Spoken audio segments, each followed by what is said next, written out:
able to make a play. And he didn't have much of a shot as that one hit high off the scoreboard. So here comes Pete Incaviglia. And that sends Scott Service to the mound. That's going to send the bullpen to work with Matt Karshner. As not only do you have Inky, but then you go to the top. And with Biggio, Hidalgo, Bell, and Bagwell, they're awfully tough at the top of this order. But the top of the order is where Terry Mulholland has been at his best today. And again, you have to be concerned with these Astros. They have 40 comeback wins, including 10 of them after trailing after 8 innings this year. So it's a 3-1 game. Mulholland in control, but the tying run again at the plate as Karshner gets ready in a hurry. Incaviglia hitting just 133. And hasn't done much as a pinch hitter, and I would imagine they have a decision to make about this guy as to whether he'll make their postseason roster or not. Well, he has prodigious power. There's no doubt about that, despite the fact he has yet to homer. He did hit one high off the wall in a pinch hitting role earlier this year. Cubs 3, Astros 1. We're in the 7th. Mulholland's delivery. He dances inside 2-0. Biggio, Hidalgo, and Bell are due next. Terry Mulholland has given up 6 safeties. He's walked 3. He struck out 7 on the day. He hasn't struck a man out, however, since our 3rd inning. One here would be real nice. I'd like to see him keep the ball away from Incaviglia and force him to try to hit the ball to right field. 2 balls, no strikes. The runner leads at second. The pitch. Swung, hit high in the air, deep right center. Lance Johnson's got a track. He's got it. Tagging from second, moving over to third is Osmus. A long fly out. It's out number 2. Well, that's the place to stay. You want Incaviglia to have to drive it the opposite way to get it out. So now you've got Biggio. And he is the reason the Cubs have the 2-run lead. He hit a rocket last time up, but hit it right at Glen Allen Hill. And he's 0 for 3 today.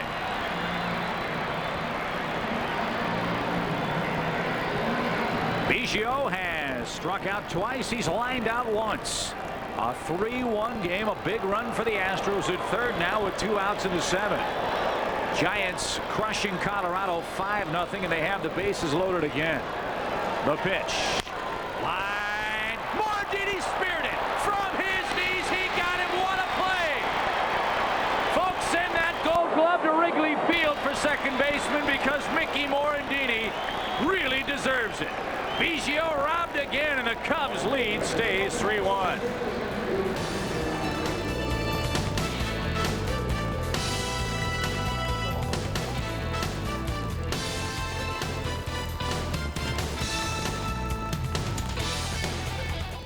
Unhappily, Tiffany demands girls get to play on the men's basketball team. We're just as good as the guys. Unhappily, then it's the Army show where there's only one thing better than training co-ed. I could work out like this 2, maybe 3 times a day. You get to take driver's ed in a tank. An all-new Army show after an all-new Unhappily. Tonight at 8 on WGN.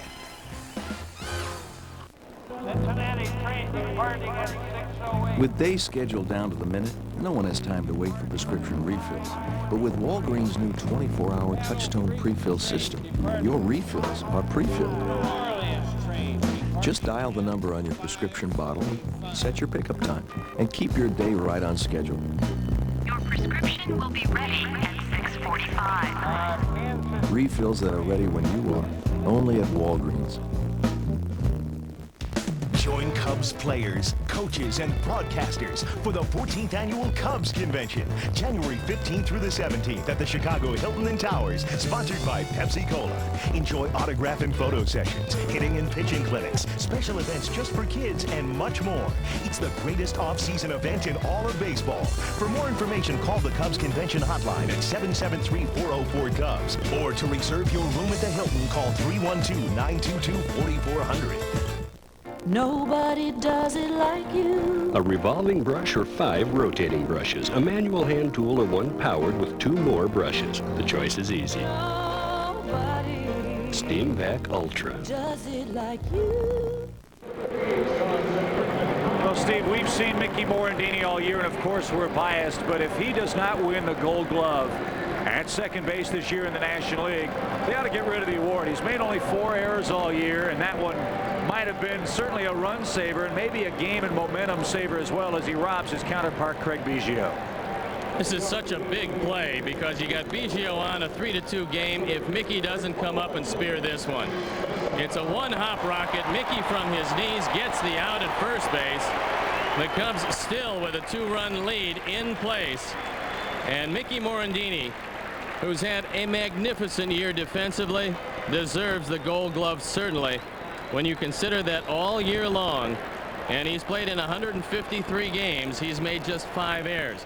Craig Biggio, on the other hand, has made 14. Brett Boone has made at least 9 that we remember. He might have picked up another one. So you'd have to think that Mickey Morandini, unless they have an OU one from last year when Boone made just 2 errors and lost the Gold Glove to Biggio, Mickey Morandini will have a Gold Glove this year. And 2, you wonder if he's hit enough to earn a Gold Glove. Well, Morandini's hit 297. He's got a 8 home run season as well. Sosa, first pitch swinging, ground ball up the middle, another big base hit as the Cubs seek some insurance in the 8th. A 2-hit game for Sosa. Cubs are going to need that insurance because San Francisco is just pasting Colorado.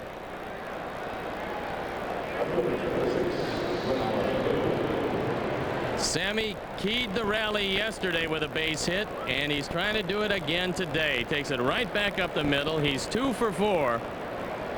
And that batting average will stay comfortably above 300, and Sammy will not catch Mark McGwire, but he will have an MVP season. And Sammy, all he said again, he said, guy is kind of a prophet. He said, I think Mark McGwire is going to hit more home runs than I will, but I don't care if I hit another home run as long as we get into the playoffs. Well, today he's done his job. He drove home the first Cub run, and he provides a big insurance runner here in the 8th inning with the Cubs clinging to a 3-1 lead. Sean Bergman at 12-9 comes on for just the 4th time out of the pen, and he's given up 20 home runs. He'll swing and a miss. Again, everything's setting up tomorrow toward a 1-game playoff between the Cubs and the Giants. It would be at Wrigley Field. Our viewers in the greater Chicagoland area will only be able to see it on WGN. Elsewhere around the country, it'll be on ESPN, and still a time to be announced. 1 ball, 2 strikes to Glenn Allen Hill. The bats with a runner at first, and nobody out in the 8th inning against Sean Bergman, the 3rd Houston pitcher of the day.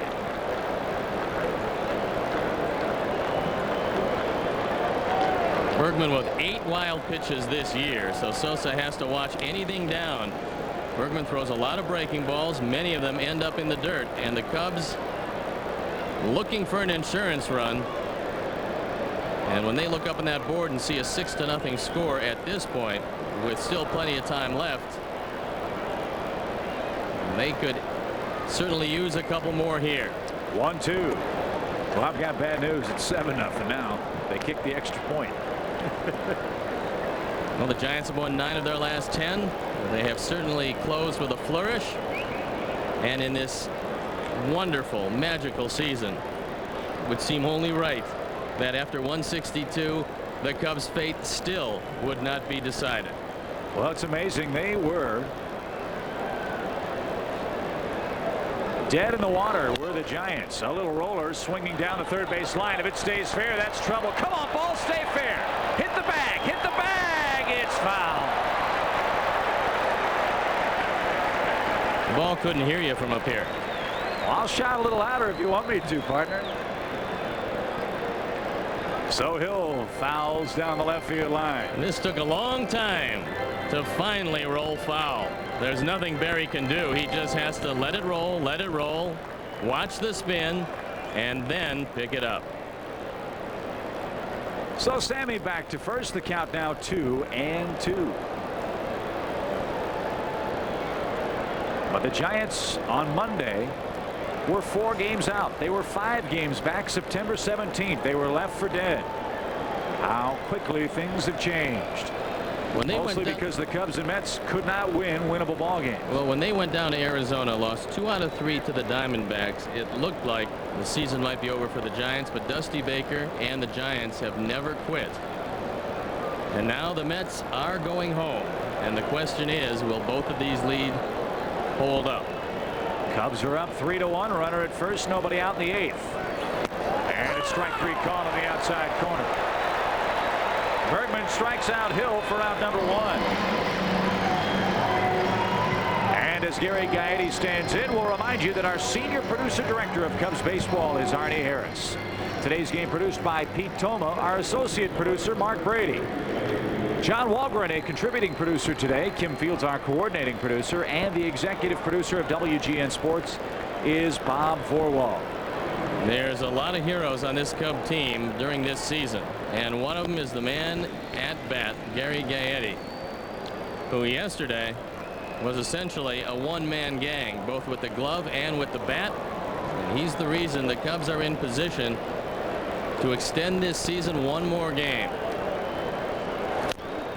A roller behind the plate, foul. Well, I guess if Sammy has a monster game where the Cubs explode here in the 8th or in the 9th, Sammy might get one more at bat. Then the debate begins. What if Sammy tomorrow hits 3 home runs? Well, then he'd be tied at 70 if he hits one today. And you can put asterisks or anything you want. 70-70. I don't care how many games. That'd be fine with me. I think Sammy and the Cubs fans would take the asterisk all day long if he could get to that point. I know I would. The 0-1 to Gary. A broken bat on a check swing foul. Don't forget one game that Mark McGwire chose to sit out. The game was rained out. It was an official tie, and so there was another game played by St. Louis against Pittsburgh. So they had the advantage of essentially playing 163 games. However, it's going to be a tall order to catch Mac with what he's done, and he's still not done yet. He'll probably come to bat again. Nope. He just left the ballgame. They're taking him out. So he's going to be stuck, as they say, on 70. Yeah, poor guy. He must be tired from running the bases all day long.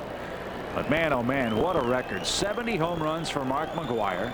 And if that record stands as long as Roger Maris's stands, I'll be 70 years old.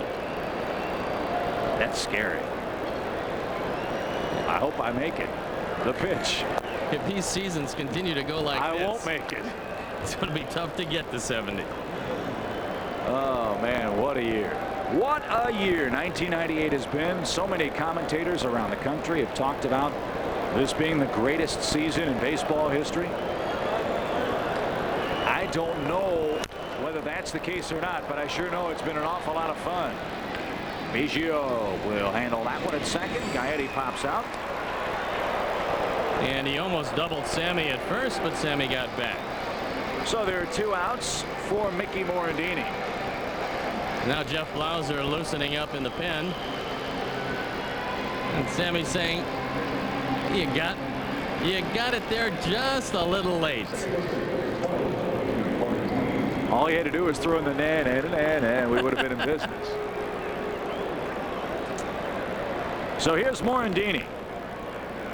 Mickey is 0 for 2 with a walk. He's happy that Mike Hampton's out of the game. Sammy tries to steal. The throw is terrible into center field, and Sammy, had he not stumbled over the bag, might have had thoughts of taking third, but he does swipe his first base in quite some time. Stolen base number 18 as Brad Osmus airmails second base. He's got all the best of it. Didn't get a good grip on the ball, and Sammy stealing himself in to scoring position. Where a hit could provide a big insurance run. Morandini ahead in the count. 1 ball, no strikes. 3-1 Cubs. 2 outs in the top of the 8th inning. The Astros will have 2, 3, and 4 due up in the bottom half of the frame. 2 balls, no strikes now. Well, you've got Scott Service in the on-deck circle. And I'm not sure if you're going to let him face Sean Bergman or go to a pinch hitter. There is a literal plethora of left-handed talent and thunder on the Cub bench. Well, you've got Houston, you've got Henry, you've got Merced, you've got Brant Brown, you have Pedro Valdez and Sandy Martinez. Not too shabby. You got lefties till the cows come home. 2-0. Inside, it's 3-0. Another right-hander is up in the Astro pen should Bergman encounter further difficulty here in the 8th inning. They're going to put him on. The very dangerous Mickey Morandini draws an intentional walk. And he does that for the 4th time this year. One of the reasons why he's drawn so very few is quite obviously hitting in the 2 spot most of the season. You're not going to walk him to face either Sosa or Grace very often. But in this situation, Morandini batting 7th is walked. Good news out of Colorado. Nafi Perez with a 2 RBI scoring triple makes it 7-2 in favor of the Giants. There's still only 1 out in the 5th inning. Come back, Colorado. That is a team that has come back more than once or twice this year, and in that ballpark, no lead is safe, as we know.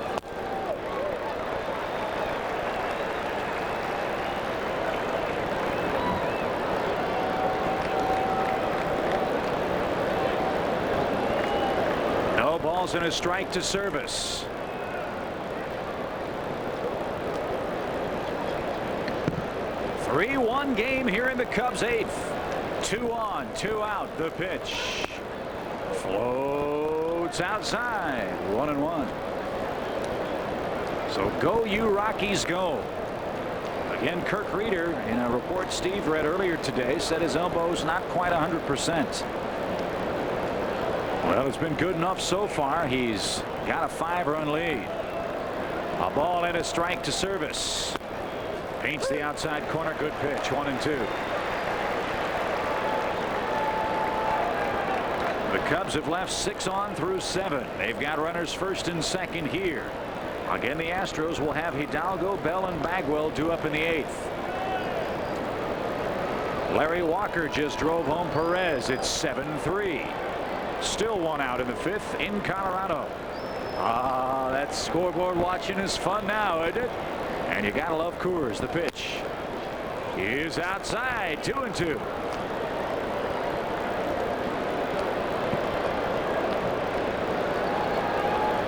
Terry Mulholland in the on-deck circle, but with nobody loosening up in the bullpen, he will undoubtedly go out there for the 8th. He's been awfully tough today. One of the things that he always gives you is he shuts down the running game against a team that runs at will. 2-2 pitch, squib to the shortstop. Flip to second in time. And that retires the side. By the way, Dante Bichette has singled as well, so the Rockies putting it together at home. They trail 7-3 there. Here it's the Cubs by 2. 3-1, bottom of the 8th. Dig the hole, dig the hole, dig the hole. Catch the tail, catch the tail, catch the tail. Like the light, like the light, like the light. Take a lesson from the dog. Focus on the simple things and you'll be happy. Find a fare, find a fare, find a fare. Now you have the freedom to fly Southwest from Chicago Midway to St. Louis for $30. But hurry, must purchase by October 12th. Find a phone, find a phone. They come from all over for the most agonizing test of endurance motorsports has to offer. The heavyweight championship of off-road racing, the legendary Baja 1000. Mile after mile of unforgiving terrain that can send even the toughest truck to an early grave, which means it can really be murder on a battery. That's why more drivers who tackle the Baja rely on the Duralast battery than any other. The same Duralast we stock at AutoZone. The Duralast battery, power you can depend on.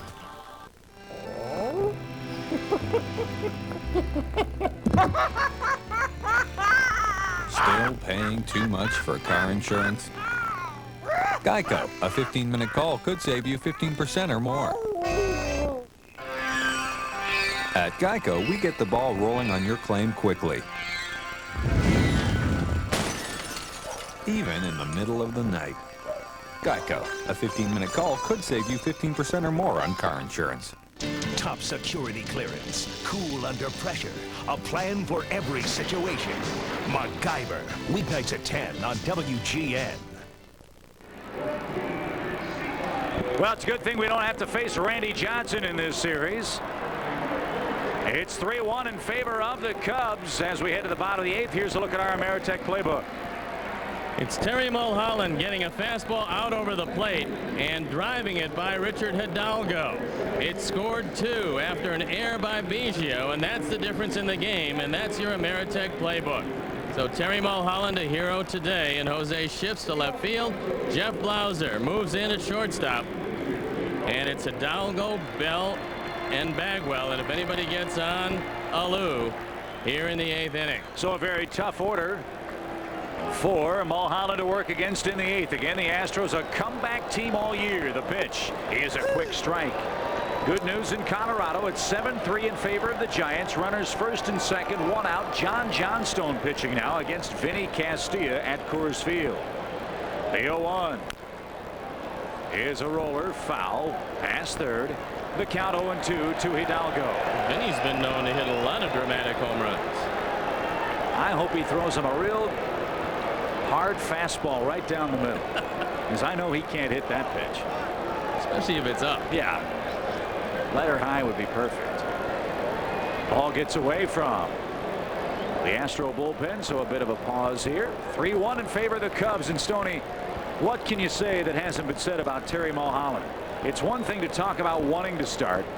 It's one thing to go out and back up your words with outstanding performances, and he's done that down the stretch here. The pitch. Well, with the loss of Kerry Wood, a lot of people felt that that might be the thing that did in the Cubs. It hasn't turned out that way. Yes, you'd love to have had Kerry for some of the big ball games, but Terry Mulholland has been just brilliant. Line drive hit toward left. It's going to drop and roll to the wall. Jose Hernandez got a late break, couldn't make the play, and a runner at second base leading off the 8th inning.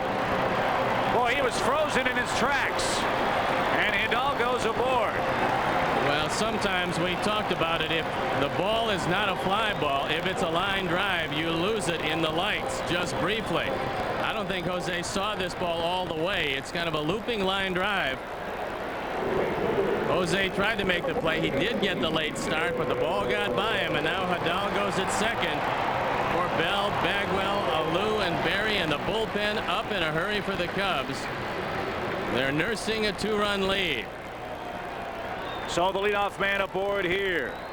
Here's Bell. He's 0 for 3 today. Again, as Steve mentioned, kind of pressing. He wants to get to 200 hits. Bell at 197 on the year, and barring a miracle, he won't get it. Swing and a miss, swung late. Vinny Castilla, by the way, just struck out in Colorado. There are 2 men out for the Rockies, who trail by 4. We got our own problems here in Houston, however. A leadoff double by Hidalgo. And it's Karshner and Heredia loosening up for the Cubs.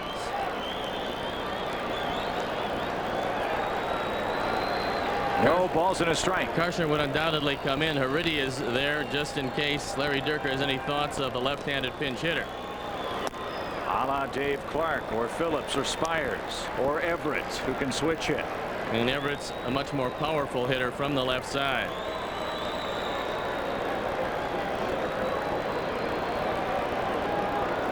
Todd Helton just hit a 3-run homer. Wow. 7-6.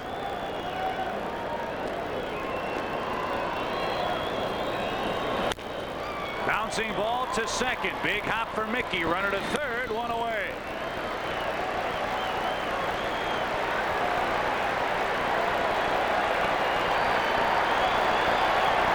And the fans roaring here in Houston.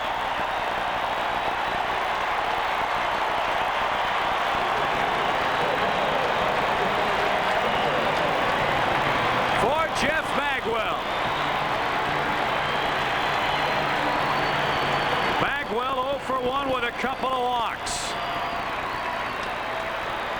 He's the first Houston player ever with 4 30-plus homer years. The pitch is inside, ball 1.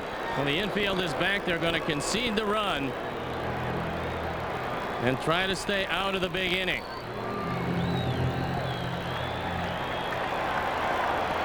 It's 7-6 in Colorado. It could be the day, but still work to be done here. 2 balls, no strikes. The Giants were ahead 7-0. The Rockies have scored 6 times in the 5th. They're down a run. Here the Cubs are up 3-1 in the bottom of the 8th inning. Bagwell represents the tying run. The Cub pen getting ready. 2 balls, no strikes. Be careful. Swing and a rocket foul past third. It's 2-1. Well, they got out of the 5th inning, but the Colorado Rockies put 6 on the board to close within 1. You gotta love arena baseball. And it's Bonds, Kent, and Carter coming up in the 6th, but it's still a 1-run game. You don't gotta love that. 2 balls and a strike. We're in the 8th. The crowd roaring. The pitch is cut on and missed. It's 2-2.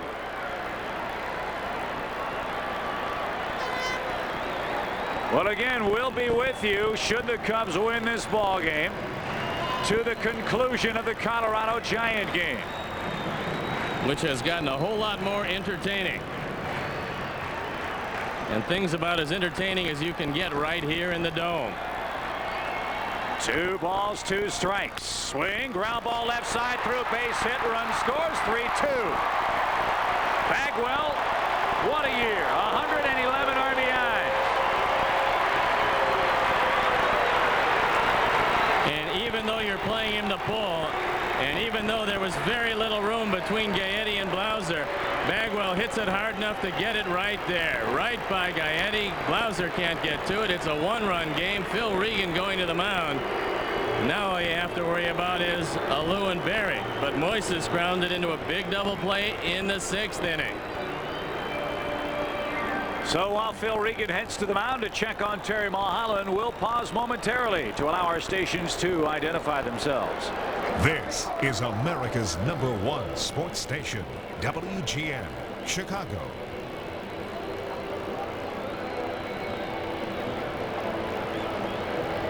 The Cubs bullpen is ready. The Cubs will stick with Mulholland. Let's check in with Rich King in Chicago.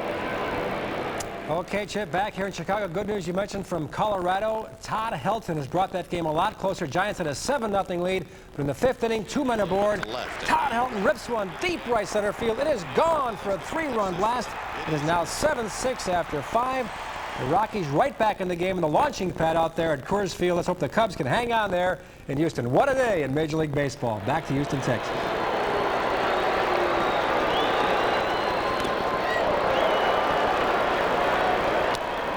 Moises Alou swings and misses the first pitch. He has singled. He's grounded to third. He's hit into a double play.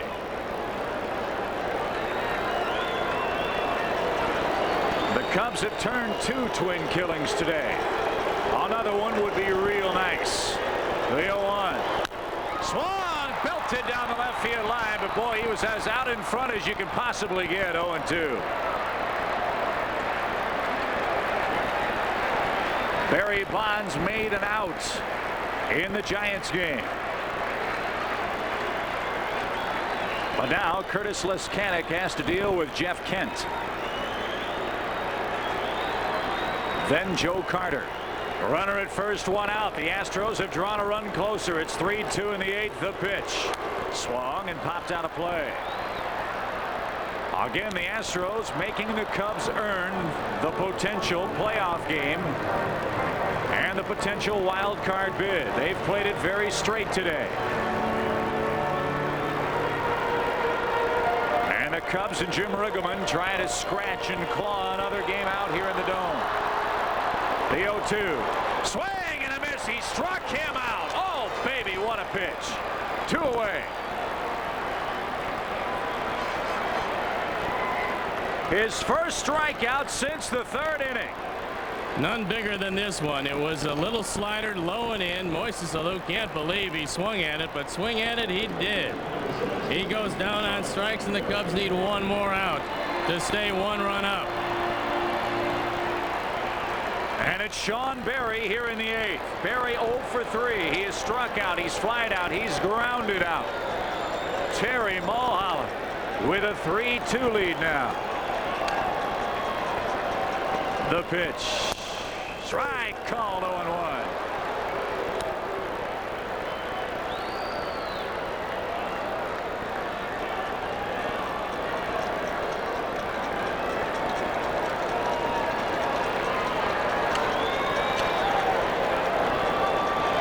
The pitch. He just missed inside to even the count. 3-7-0 for the Cubs. 2-8-2 for the Astros. Both errors led to all 3 Cub runs.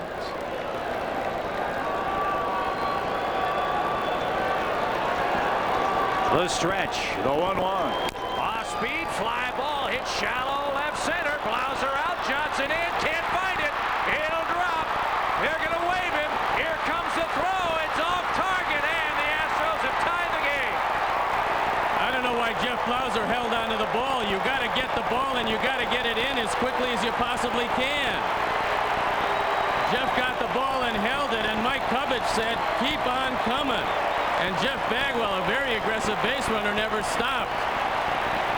There were 2 outs in the inning, and take another look at it. Berry bloops it in. You think that it's going to be 2nd and 3rd. Now watch what happens. You see Blauser now, he holds it. He doesn't let it go. And by the time he gets it back in, the throw way offline. The tying run does indeed score. And the go-ahead run is now at second base in the 8th. And guess who's up in the Astro pen? It's 3-3. RBI number 52 for Berry. So the defensive substitutions here in this inning have not exactly gone the Cubs' way again. A line drive to left field that Jose Hernandez couldn't get a beat on. That went for a double. Berry bloops the ball into shallow left center field in between Blauser and Johnson. Lance playing back, making sure the ball doesn't go over his head. Blauser picked it up, held it, double clutched, and couldn't get the tying run at the plate. Gutierrez ahead in the count, 1-0. The pitch is right through there to even it up. Gutierrez has been the man that has done very little in this series. And Terry Mulholland has absolutely pitched his heart out here today. He's left it all on the mound, but he finds himself tied. And a hit could put the Astros in front. And then we would agonize. The 1-1. Here it is. He almost sat down. He swung so hard. 1-2. The Astros have tied it with 2 in the 8th. We've told you all afternoon long about how great this team has been coming from behind all year. Today they've battled back to tie 3-3. Colorado has gotten the Giants out in their half of the 6th inning. Now they're coming to bat 1 run down. 1-2. It's inside to even the count. Here a double, a grounder to second, an RBI single by Bagwell. Alou struck out. Then Berry bloops a double. That ties the game 3-3. Mulholland spots due up in the top of the 9th. The 2-2. Struck him out, and he did sit down, and that ends the inning. 9 strikeouts for Mulholland, but the Cubs defensively let themselves down again in the 8th inning. 2 runs score on 3 hits, and after 8, it's all tied here in Houston. Chicago Cubs baseball on WGN is brought to you by Southwest Airlines, offering low fares and frequent flights. Southwest Airlines, the official airline of the Chicago Cubs. There's still something about Mary. I love Ruben! It's a drama. It was touching. Surprise! It's a love story. Really, that gets you inside. There's something about Mary. Rated R. Now playing.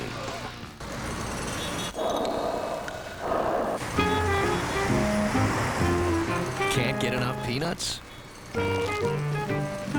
Get a payday.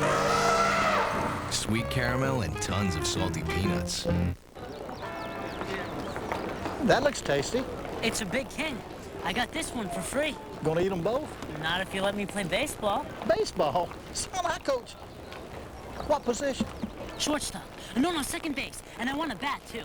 Welcome aboard, slugger. The Flame Broiled Big King. It's like a Big Mac, but tastes better with 75% more beef. Buy one now, say it just tastes better, and get a second one free. How'd you boys like to play ice hockey? If you ask us, it just tastes better. The 24-ounce bottle from Pepsi. It's perfect for a lot of little thirsts. Or one great big thirst. Uh-oh, not again. Hey, Shaq, thanks a lot. Sorry. The 24-ounce six-pack, only from Pepsi. Little help, please, buddy. Tiffany's playing varsity? We're just as good as the guys. Unhappily. Tonight at 8 on WGN.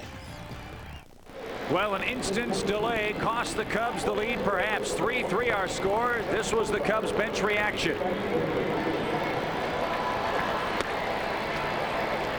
Jim Riggleman wanting him to just get rid of the ball. Once you get it, you have to get rid of it. That hesitation allowed Bagwell to score, and we've got a brand new game with Brant Brown coming on to pinch hit, and then to the top of the order with Johnson and Hernandez. The shooter loosening up in the pen in case the Cubs can scratch one across. But now that Brown has been announced, Larry Durka will come out and undoubtedly take Bergman out of the game. So Bergman went an inning. 1 strikeout, 1 intentional walk, 1 hit, and no runs. So we're going to take a peek at the left-handed flamethrower, Billy Wagner. 9-1-2 due up for the Cubs in the 9th inning. We're tied 3-3 at the Astrodome.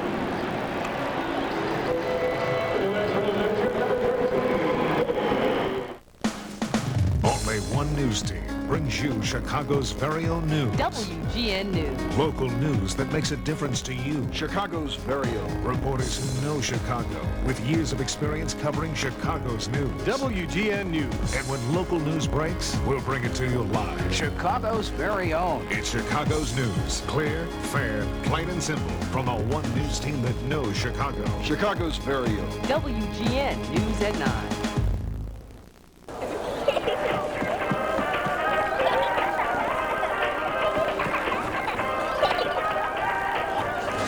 I'll take it.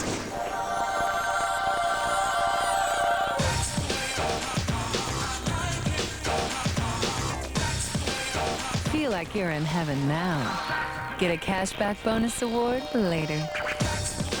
Hallelujah. Discover the feeling. It pays.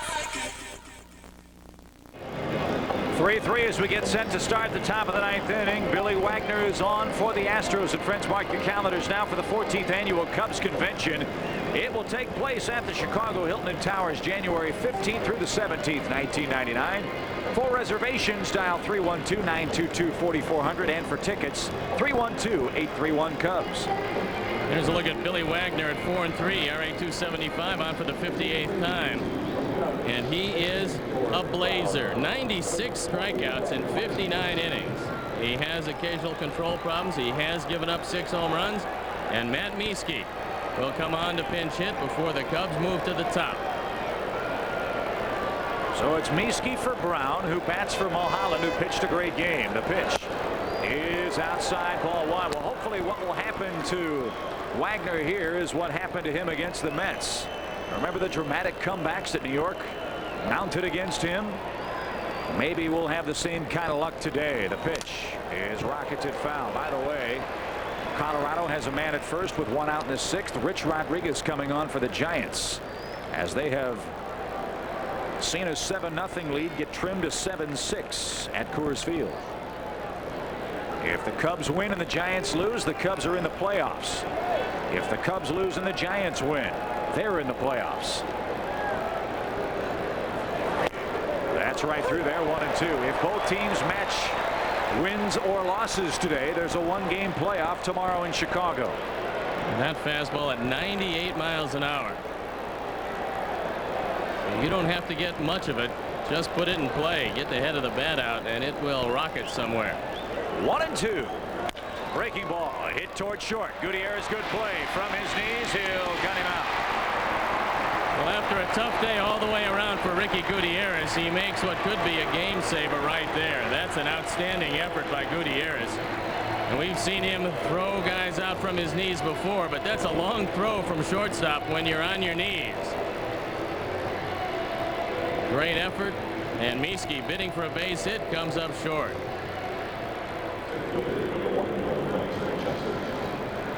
So to the top of the order we go. Lance Johnson. He is 0 for 4 on the day, trying to keep a long 10-game hit streak alive here.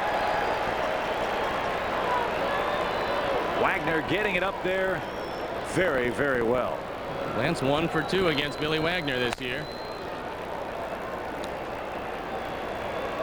A 3-3 game in the ninth. Cubs led it 3-1 after 7.5. The pitch. That stays high. 2-1. We'll take a walk and then see if Lance can take off. Maybe get into scoring position for Jose or Mark Grace. But getting on's the hard part.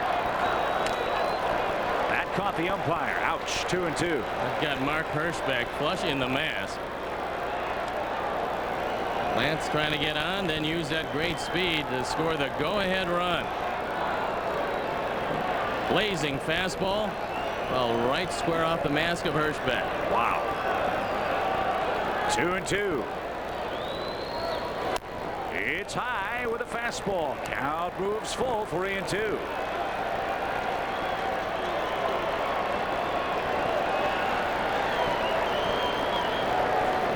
Swung on, popped out of play. Well, just an absolutely brilliant play by J.T. Snow on a rocket down the line, doubles up the Rockies and gets out of the 6th inning with a 1-run lead. That would have tied the ball game. But it didn't. And it's still a 1-run giant lead after 6. The 3-2 to Lance. Once again, here she comes. Foul back. Good battle here. It's not easy to stay alive when it's a lefty-lefty confrontation and the man on the mound is throwing 98 miles an hour. Lance is battling. He represents the go-ahead run, and Rod Beck is ready to go. 3-2. Wagner comes set. Here it is. He walked it. A 1-out walk. Now we'll see how aggressively the Cubs play it here in the ninth. Johnson does have 9 stolen bases on the year.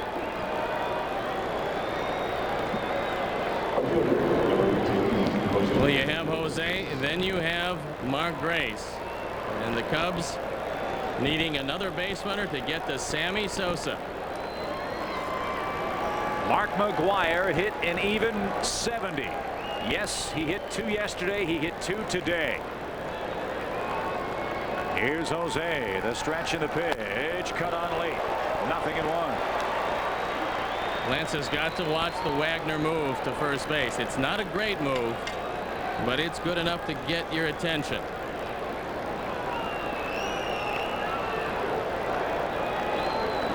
No balls, 1 strike. Lance a good lead at first. Not going the pitch. Missed. 1-1. Again, Jose does strike out quite frequently. 2nd highest total on the Cub team this year. He's 1 for 4 today with a base hit his last time up. Lance leading from first. The 1-1. 1-2. Can it get any more tense than this? Every game down to the last pitch every day. And if Jim Riggleman doesn't have an ulcer, he's got to have a stomach lined with lead. It's been incredible. I'll throw to first. Mark Grace would hit next if Jose could avoid the double play. He's hit Wagner reasonably well. Not many at bats against him. We'll take a hit right here, however, on the 1-2 pitch. It's on the way. The runner goes. Pitch, swing and a miss. The throw to second is not in time. Biggio tried the sweep tag. It's a stolen base. Hernandez strikes out. Now Wagner has to get Grace. and or Sosa with the go-ahead run at second base and 2 down. A big stolen base by Lance Johnson. He beats the throw. And he's in the scoring position. Holds onto the bag for dear life. And now a base hit scores him. Come on, Mark. Fastball is away. How does he hit Wagner? He normally hits lefties very well. Well, against Wagner, he's 1 for 2. A hit could mean a run. Good arms in the outfield. Johnson a big lead at second. The stretch. The 1-0. Good cut, and he ripped it foul back. Pretty much if you're Mark Grace, you've got to just tune it up, look for the fastball. You pretty much know you're going to get it.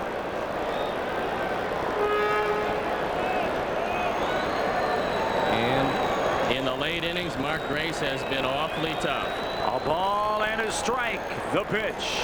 Swing, ground ball, right side. Bagwell's got it. He'll step on the bag, and we'll go to the bottom of the 9th inning. Osmus, the pitcher's spot, and then Biggio. It's 3-3 at the Astrodome. Over 30 years ago in our laboratories, eye care was revolutionized with the introduction of Visine. Today, our latest advance, an even better Visine. Advanced Relief Visine. Its unique formula gets the red out, plus more. This computer image of an irritated eye simulates how Advanced Relief Visine spreads the cooling, soothing, refreshing relief of 3 moisturizers. Discover how good your eyes can feel with Advanced Relief Visine. It gets the irritation out.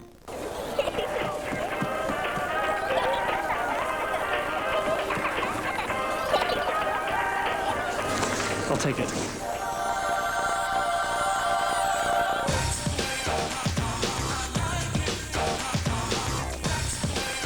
Feel like you're in heaven now. Get a cashback bonus award later.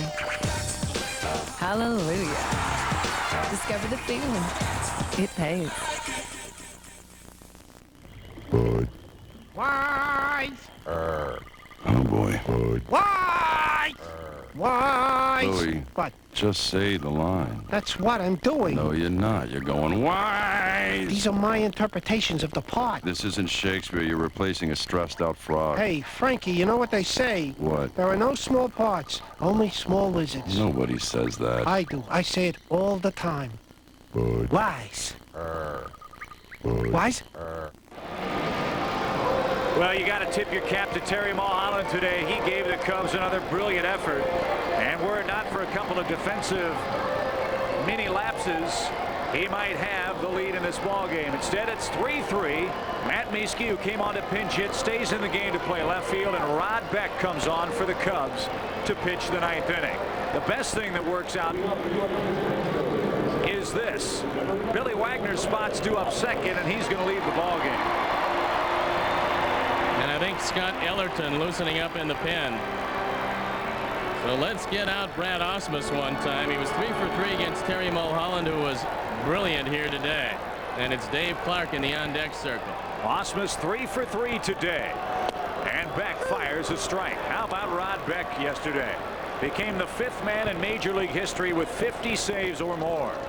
Joining Bobby Thigpen, Dennis Eckersley, Randy Myers, and Trevor Hoffman. Osmus, a looping fly ball to right. Sammy charges and has it 1 down.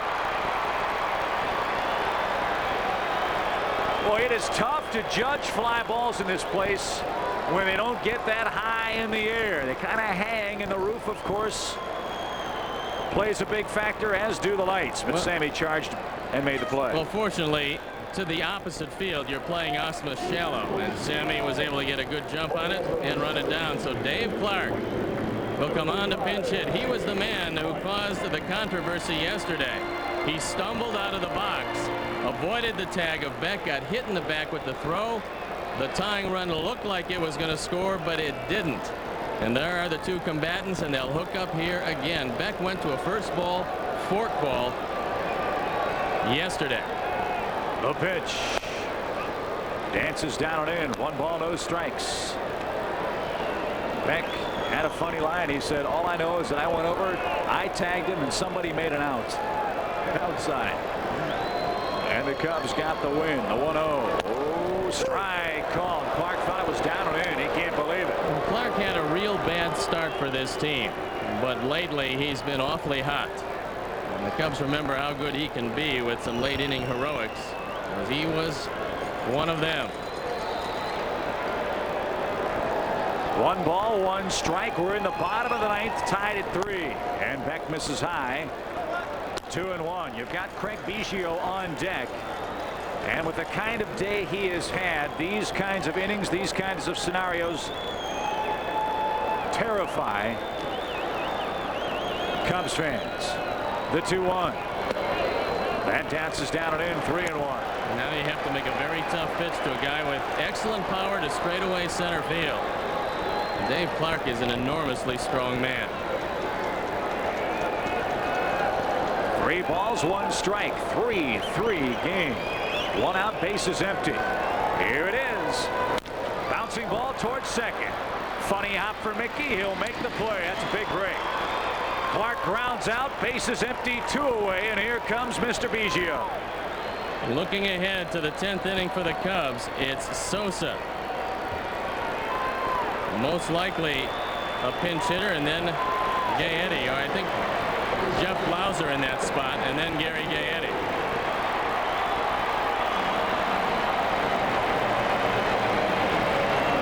Giants, by the way, have the bases loaded with 2 outs in the 7th inning. Chuck McElroy's being pulled from that game with the Rockies trailing 7-6. I'd like to see Rod Beck keep the ball away from Biggio here. His home runs come to left and left center. And that's what he's thinking about right now. He's 0 for 4. The pitch is a quick strike on the fastball. 0-1. Can it get any more nerve-wracking, any more exciting? They're on their feet here at the Dome. Biggio taking his time.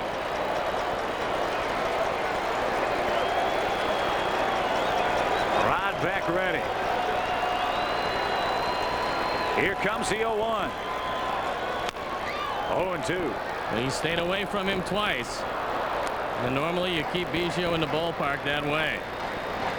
Does have 20 home runs, a high total for a leadoff hitter. And he has had a very rough day today. 0 for 4, 2 strikeouts, a very costly fielding mistake that led to 2 Cub runs. 0-2. The wind, the pitch. It's 1-2. And Biggio came very close to leaning into that one. He didn't get out of the way all that quickly, and that one almost bounced off him.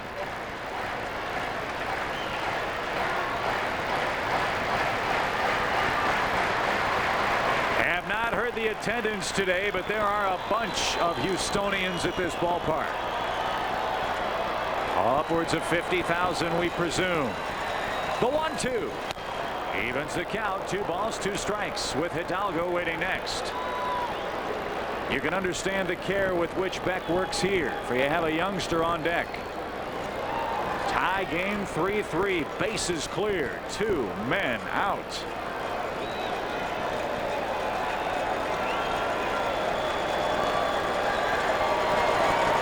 Here it is. He got him. Swing and a miss. Inning over. Ice water in the veins of Rod Beck. 3 up, 3 down, and we go to the extra innings. Sosa, Blauser, Gaetti against a new Houston pitcher in a 3-3 game.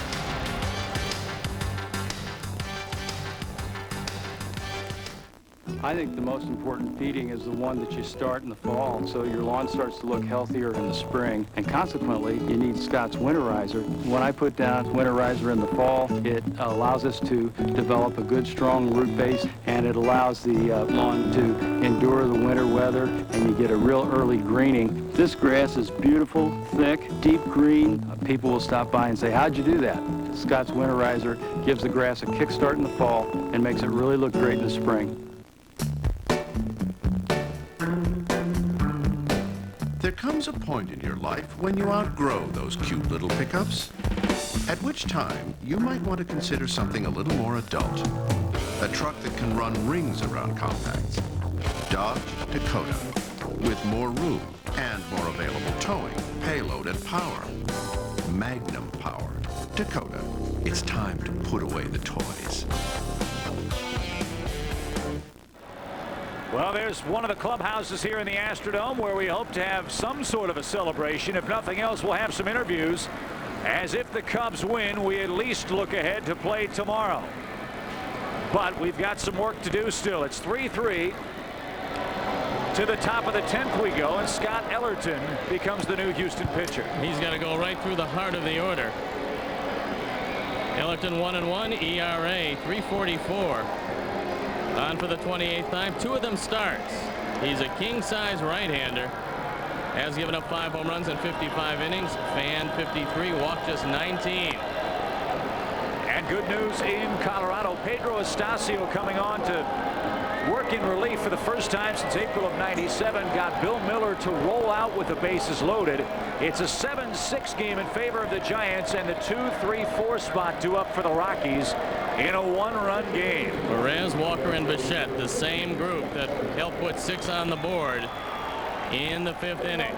But here it's Sammy against young Scott Ellerton with a chance to put the Cubs on top. Sammy Sosa has a 2-hit game today. An RBI single in the first made it 1-0 Cubs. A single against Bertman in the 8th. He's 2 for 4. The line, the pitch. Off speed, sails outside, 1-0. Jeff Blauser in the on-deck circle. Then it'll be Gary Gaetti. Ellerton, if I'm not mistaken, was one of the men the Mariners asked for in return for Randy Johnson, and Houston said, I don't think so. The pitch swung in a mile high into right center field. Hidalgo over, under, and out. 1 away. Well, that initial request by Woody Woodward was for Ellerton and Hidalgo. Jerry Hunsinger said nothing doing, but maybe I'll get back to you. And as it turned out, at about 10-12, he called up again and said, I've noticed that you're still with Randy Johnson. So here are the 3 guys I want to give you. And they all came out of the academy they have in Venezuela. And they got some pretty good players, but not on the scale of Hidalgo and Ellerton. So the Cubs now with a couple outs to go, and Blauser and Gaetti. Gary Gaetti, as good a clutch hitter as there is in the game. Here's Blauser. He swings the first ball and pops that up right side. Bagwell near the Houston dugout, into the Houston dugout. Cannot make the play. Well, we've seen that a lot. You can do it here, and if you're standing in the middle of that dugout and catch the ball, you're out. So good heads-up play, but Jeff Blauser now stays alive. And boy, you've got to look alive down in the dugouts here. Obviously, you're very close to the action. You're not really dug out. You're at field level. And balls will come rocketing into those dugouts if you don't have your eyes glued on the game. The 0-1 to Jeff is high. 1 ball, 1 strike. It's been a rough year for Blauser. He'll be the first to tell you that. He's hitting only .219, and he will have off-season elbow surgery. The pitch is upstairs, 2-1. Ellerton, 6'7", 240 pounds, out of Lamar, Colorado.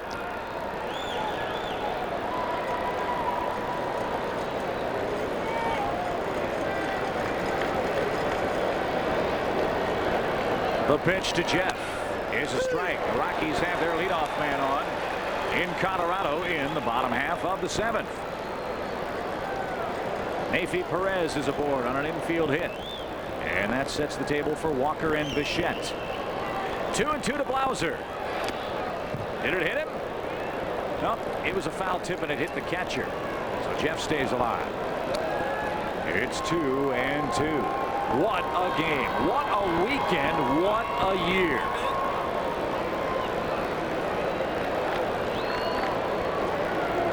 Well, it is only fitting that it continues to go down to the last pitch in every ball game of consequence.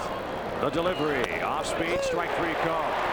Big breaking ball takes care of Blauser. There are 2 out. Well, here's one of the reasons reasons why the Cubs are tied with the Rockies. The huge day of Gary Gaetti yesterday. Scored the tying run, drove in the 2 runs that won the ball game. And Mickey Morandini in the on-deck circle if Gary can keep it alive. Gary 1 for 4 today. The pitch. Breaking ball. That's squibbed up in the middle of the outfield pasture. On comes Hidalgo. He's under it. He's got it. And Ellerton has a very easy top of the 10th. Bottom of the 10th rolls along. Hidalgo, Bell, and Bagwell. It's 3-3.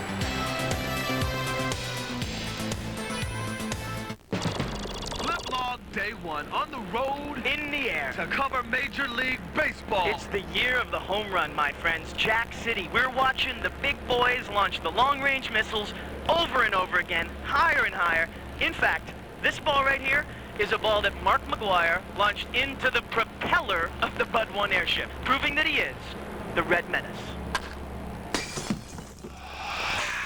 Hey, man, call the FAA. These guys are a threat to our airspace. Dodge Durango can tow up to 7,400 pounds, nearly half a ton more than its nearest competitor.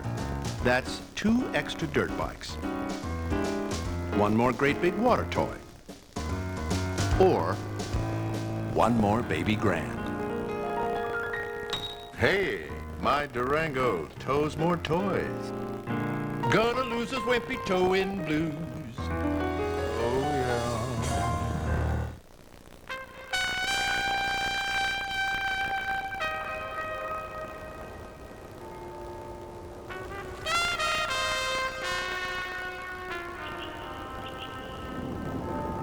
Got an old buddy waiting for a visit in Washington? With everyday low fares on Southwest Airlines, flying to BWI is your best route to the capital. You are now free to move about the country. From the 8th wonder of the world, the Astrodome in Houston, Texas, it's 3-3. We're in the bottom of the 10th inning now. And the 2, 3, 4 spots are due up for Larry Dierker and the Astros, who are trying to play the role of the spoiler. Hidalgo will greet Beck first here. He has singled home a run. He's doubled and scored. He's walked and struck out.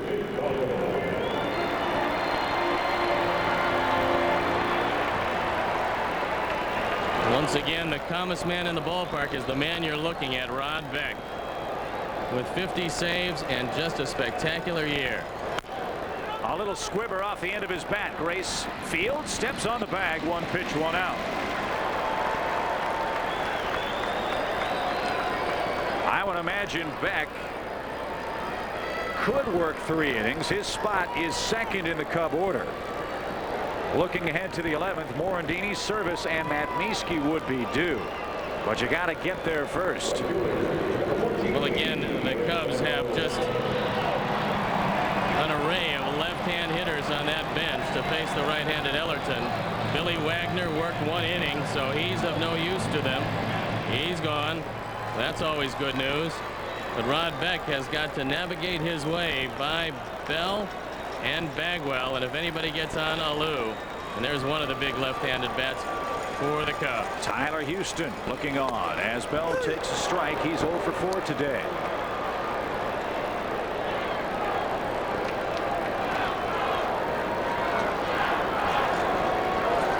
Boy, people glued to their sets around the country watching this ball game. The 0-1 off his bat. There's a break. 0-2. Well, Bell is a free swinger. He will swing at just about anything, so you don't have to throw him a strike. This is a guy that's fanned 126 times this year. Let's make it 127 right here. 0-2. Throw one of those forkballs in the dirt and you probably got it. Fastball. Maybe set him up for it. 1-2. A great job yesterday by Bob Brenly, Tom Brenneman. Here at the ball game yesterday, they're looking on in Arizona. What a weekend in Houston. The 1-2. Little looping liner into center field. The winning run's on with 1 out.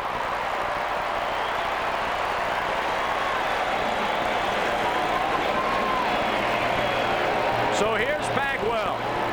Bagwell with a single his last time brought the Astros to within a run, 3-2. Bell, you got to keep an eye on him too. He's stolen 13 bases. Now Rod Beck doesn't use a slide step, and he's not difficult to run against. Now, I don't know how much running they're going to do though, Chip. Don't forget, to them this game means very little. I don't know if they can afford a turned ankle going into the playoffs, but it's a good lead by Bell at first. Not going. Bagwell takes a strike call. Yesterday, when Beck went to face Bagwell, he threw him a high fastball, and Bagwell promptly rifled it out of the ballpark. Let's not have history repeat itself here. I'm thinking he's not going to see that same high fastball middle in. Beck, of course, off the stretch.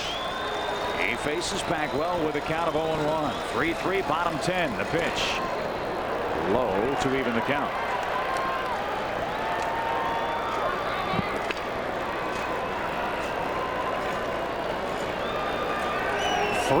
Three game. Bottom of the 10th inning. Terry Mulholland pitched a marvelous game. 8 innings of 3-run, 9-strikeout baseball. The 1-1 pitch. Here it is. Out in front, 1-2. Boy, how tantalizing that pitch must look. You swing as hard as you can, and it just dies before it gets to the plate. And that's the fork ball. And Rod throws it a couple different speeds. That one was a dandy. So Bagwell behind, 1-2. Bell another good lead over at first. 1 on, 1 out. Astros 3, Cubs 3. Boy, this takes me back to 1991 when I was a young announcer with the Braves, and the Atlanta team had to come to Houston and win every game. They had a ball game that went 13 innings before Atlanta finally won it. And of course, the Braves went on to win the division that year and the National League Championship.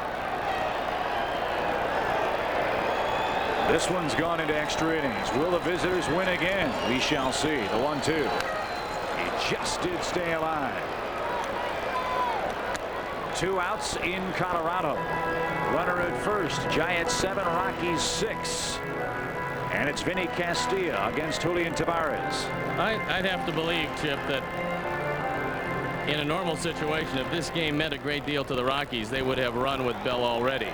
And they might run with him right here. He's getting just a little bit extra on that lead. He was leaning, and Beck fires to first. You figure at 1-2, you're probably going to see something low and out of the zone. And Vinny Castilla just hit a 2-run homer. And Colorado's in front 8-7. 1 ball, 2 strikes. And it looks to me like Bell is just measuring to get a good jump against Rod Beck. So things looking up in Colorado as the Rockies take the lead over the Giants on a Vinny Castilla home run against Julian Tavares. I think it was a fastball. Whatever it was, it left the park faster than it headed home. 1-2 to Bagwell. The runner goes, the pitch. Swing, line drive, left field, base hit. Miesky comes up firing toward third. It's offline. Runners at the corners, 1 man out. And the only way that Bell could get to third was because he was running on the play.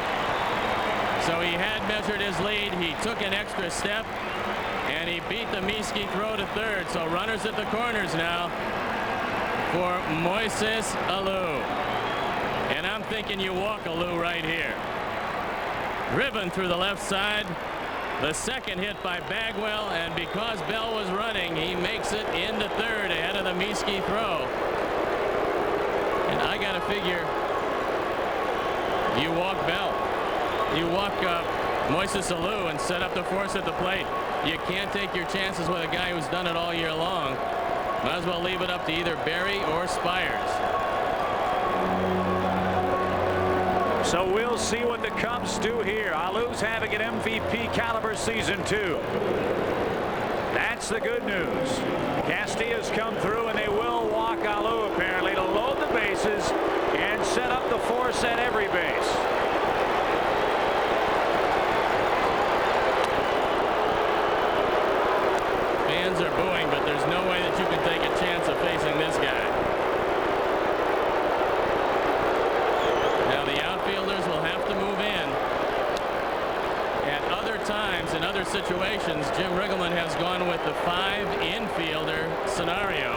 and the 2 outfielders.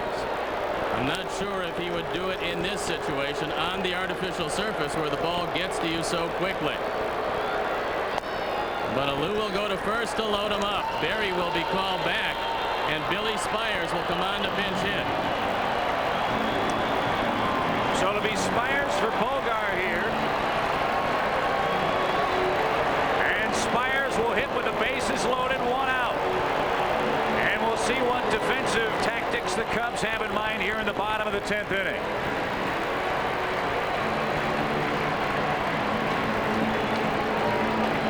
Spires has struggled with an injury, a very tough injury to even look at or contemplate, but he split the webbing between his fingers. He had 6 stitches applied. Only now is that wound starting to heal for him. And now the Cubs get together on the mound to discuss how they want to play this situation. Bases loaded, 1 out for the Astros.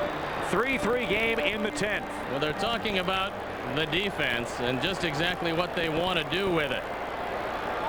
And obviously the outfielders have to get to a depth where they figure that they can throw out Derek Bell on a fly ball. I'm not sure if Lance Johnson is at that depth now. I'd like to see him take a couple of steps in.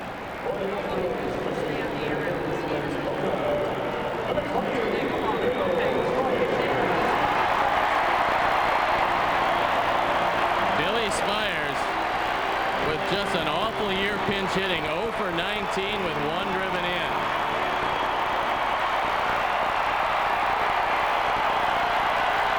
But that's the only man that matters right now.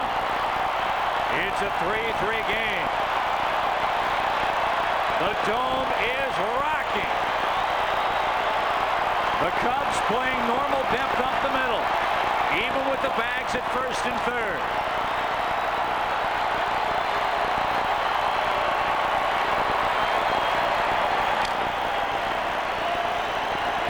There's 1 out in the top of the 8th.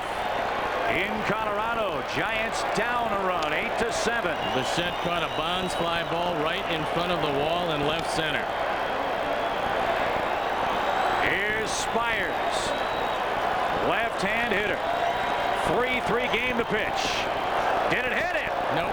Almost. 1-0. That one just missed the right leg of Billy Spires.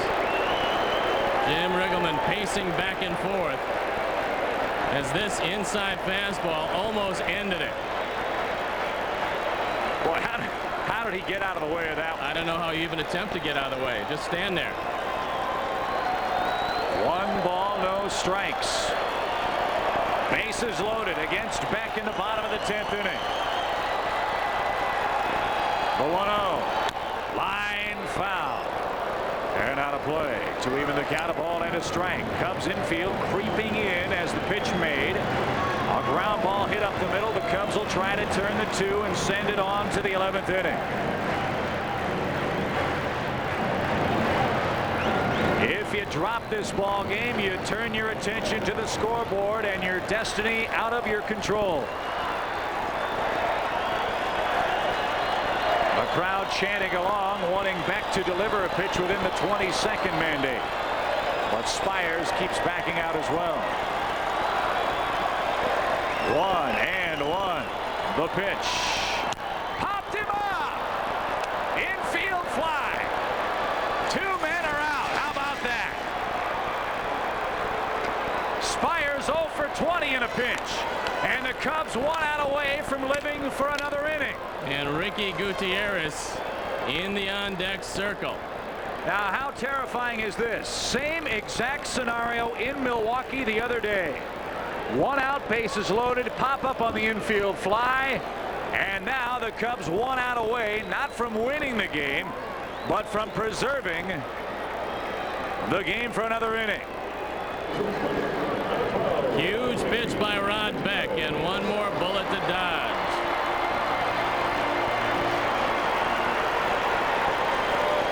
The Giants have just tied it. Jeff Kent homer. It's 8-8. So hang on, folks. The pitch. Gutierrez takes ball 1. Gutierrez 1 for 4, singled and scored a run in the third. He's had a tough day defensively.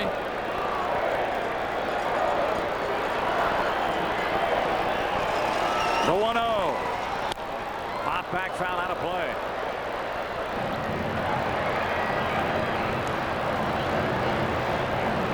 Morandini, Service, and Mieske in the Cub half of the 11th inning if they can keep it alive. And I got to tell you, folks, hearts racing on that Cub bench. And up in the booth, too. 1-1 to Gutierrez. Bases loaded, 2 outs. The wind, the pitch. Strike, 2 call.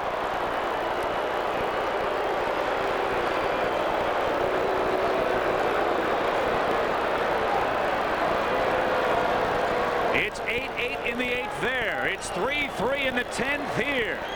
And now the biggest pitch. 1 ball, 2 strikes. Beck delivers.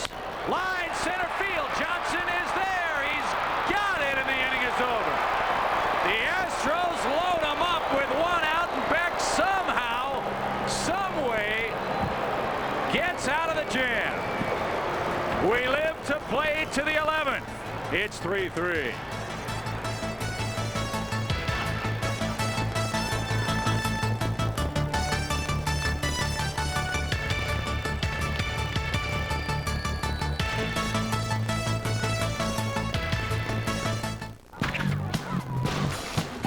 The 24-ounce bottle from Pepsi. It's perfect for a lot of little thirsts. Or one great big thirst. Uh-oh, not again. Hey, Shaq, thanks a lot. Sorry. The 24-ounce six-pack, only from Pepsi. Little help, please, buddy. If you want to make this decision, fine, but I will not financially support it. Rolling Stone calls it the best. This is a life struggle. TV Guide calls it engaging. This is fate. This is a challenge. Time calls it remarkable.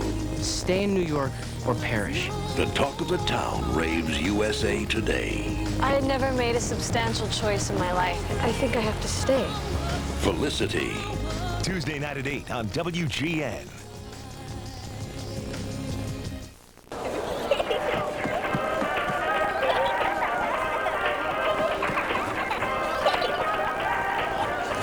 I'll take it.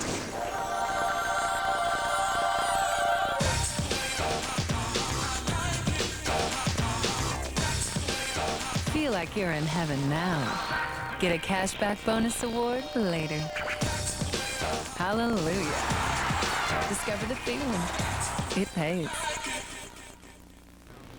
Rich King back in our studios. The Cubs survive, but in Colorado, some bad news. The Giants have tied the game. Colorado took the lead 8-7 on a home run by Vinny Castilla, but here is a home run by Jeff Kent. Gone to left. The game is tied 8-8, 2 out in the 8th inning. The Giants are still batting at Coors Field, and now it's back to Houston, Texas for more thrilling Cub action. Mickey Morandini leads off the 11th. Takes ball 1, and then a strike to even the count. Our thanks to Rich King hanging in our Chicago studios, providing us all the updates from the Giants and the Rockies and Mark McGwire today. The Cardinals, a pop fly foul out of play, 1 and 2. Man, oh man, oh man. Well, they're out of the 8th inning, but the score tied 8-8 as they head to the bottom of the 8th in Colorado. The Giants had a 7-0 lead in that game. The pitch to Mickey is sprayed foul again. 3-7-0 for the Cubs, 3-11-2 for the Astros. Remember, you have all the left-handers still on the bench at the disposal of Jim Riggleman. 1-2 again out of play. Yeah, the only left-hander that the Cubs did use was Brant Brown, and that was as a decoy. But you've got Henry, and you've got Merced, and you've got Tyler Houston, who will probably pinch hit for Scott Service, especially if Mickey gets on. But he won't. He took strike 3. Good curveball by Ellerton, and after a steady diet of fastballs, now Tyler Houston will be announced, and he'll come into the game. Good breaking ball by Ellerton. It freezes Mickey and snaps right over the plate. Friday night. And he got the Cubs on the board. So it's Houston in Houston. Maybe a little poetic justice here in the 11th inning, folks. You may not want to head out to dinner. You may not want to head to church. You may want to just sit in front of the TV and watch this thing, because we're going to be at it for a little while, I think. As a pinch hitter, Tyler Houston has been terrific. Got Orlando Merced in the on-deck circle. The pitch. Swing, and a roller foul past first. 0-1. I don't think you're going to get it by Bagwell and the line. He's playing deep, and he's over toward the line. What a way to wrap up the regular season in 1998. The 0-1. It's inside to even the count. The Cubs in a tie game in the 11th. The Giants and the Rockies in a tie game in the bottom of the 8th. Tyler trying to get out of the way, and he swung and missed. First time Jim Riggleman has been able to sit down in this ball game.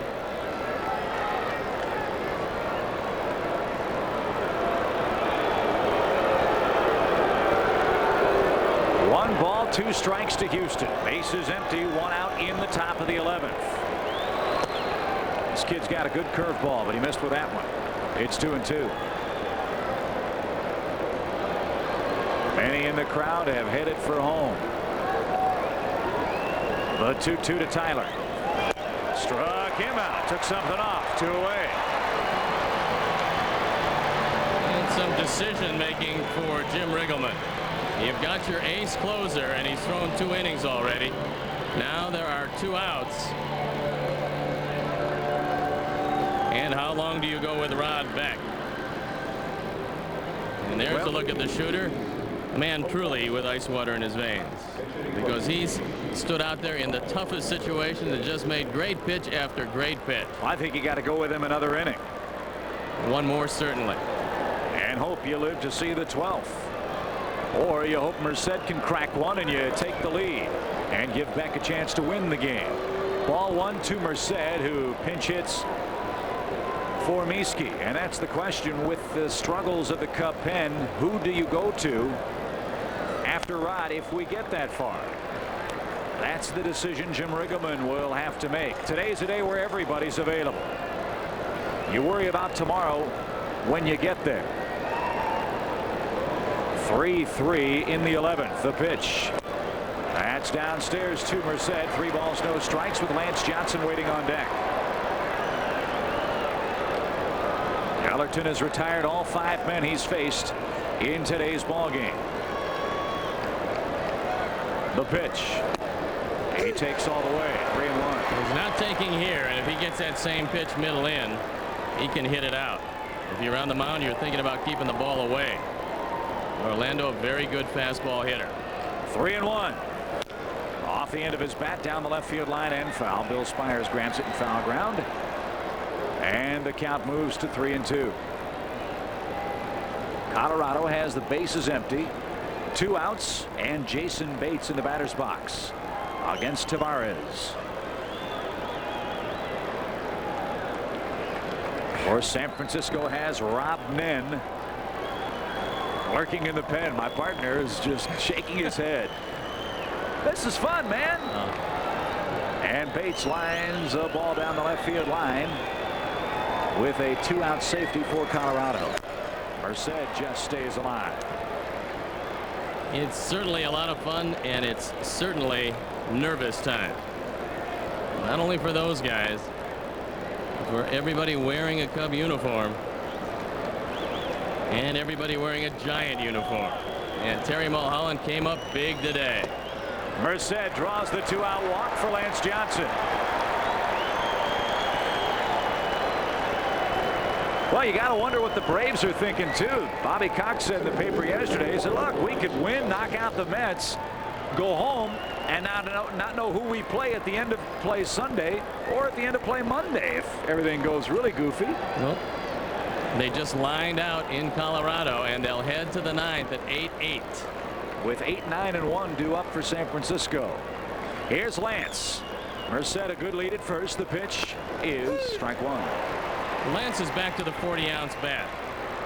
And when he is able to swing a bat that heavy, if you get ahead of one, you can drive it out. It's only 325 down the line as Matt Karshner loosening in the pen. Johnson hits a high fly ball into shallow right center field. Hidalgo and Bell converge. It'll be Hidalgo. He's got it. And the inning is over. No runs, no hits, no errors, one left. We go to the bottom of the 11th inning. Ausmus. Then we'll see for Houston.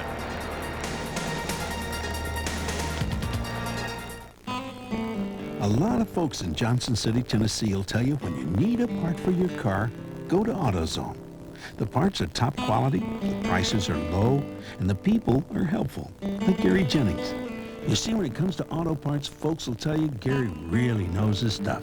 Oh, sure, they know there are other parts stores in town, but when it comes to getting the right part, the right price, and good advice from folks like Gary, there's just no place better than AutoZone. But unhappily, Tiffany demands girls get to play on the men's basketball team. We're just as good as the guys. Unhappily, then it's the Army show where there's only one thing better than training co-ed. I could work out like this 2, maybe 3 times a day. You get to take driver's ed in a tank. An all-new Army show after an all-new Unhappily. Tonight at 8 on WGN. Nobody does it like you, the way that you do. Mrs. Adams Vacuum makes cleaning carpets a real workout. Mrs. Stevens' new self-propelled wind tunnel by Hoover almost works by itself. And wind tunnel cleaners work so well, they pick up more dirt than any other clean air upright. Self-propelled wind tunnel. Hoover, nobody does it like you. Orlando Merced stays in the game. He'll play left field for the Cubs. Tyler Houston takes over behind the plate as Rod Beck will go to work for his 3rd inning today. It's the bottom of the 11th inning. And if you make it through this one, you've got a pinch hitter for Beck, Grace, and Sosa on in the 12th. But first things first, as the shooter in an extended outing, something that he's not used to. Activity begins in the Houston bullpen. We got Everett in the on-deck circle, I believe. But first things first, we got to take care of Ausmus. A little fly ball off the end of his bat into straightaway left. That's caught by Merced. 1 pitch and 1 out.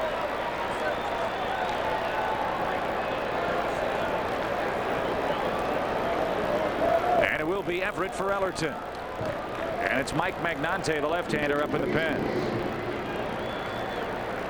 Scott Ellerton pitched very well. 2 innings, no hits, no runs. He struck out 3, walked 1. So Carl Everett, what a year this guy's had.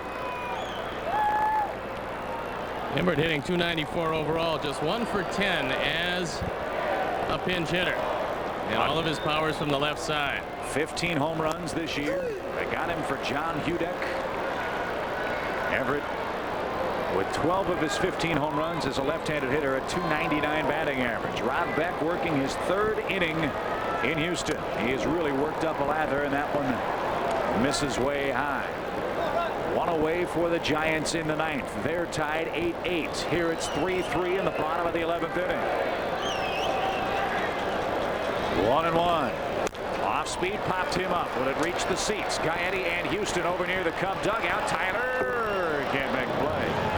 Yesterday, when Beck faced Everett, he got the ball right in on his hands. Got a little squibber to second base out of it. And with Everett standing on top of the plate, that's probably a good spot to throw it. Stan Javier just flied to center for out number 2 against Jerry Dipoto in the top of the 9th for San Francisco. Craig Biggio is on deck. Everett down, 1 ball, 2 strikes. We're in the 11th. We're tied at 3.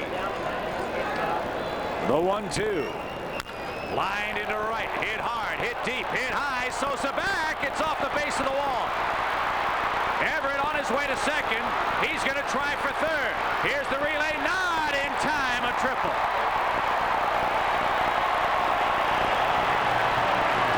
Looked for a moment like Sammy was going to be able to make the play, and at the last instant the ball just took off over his head. Unfortunately, it hit the wall, and then Sammy and Lance had some problems. Everett, with very good speed, gets his breaking ball and drives it hard. Sammy is there. The ball goes over his head, hits the bottom of the wall. And now you have to walk Biggio. There's just no question about that. So Everett turning it on, making it into third base, representing the winning run. And at least I'll assume you've got to walk Biggio here. Yeah, Tyler Houston held out the right hand a moment ago, and that's what they'll do. It'll be the second intentional walk for Beck. Now the Cub bullpen gets busy again. Felix Heredia will stand and start to toss.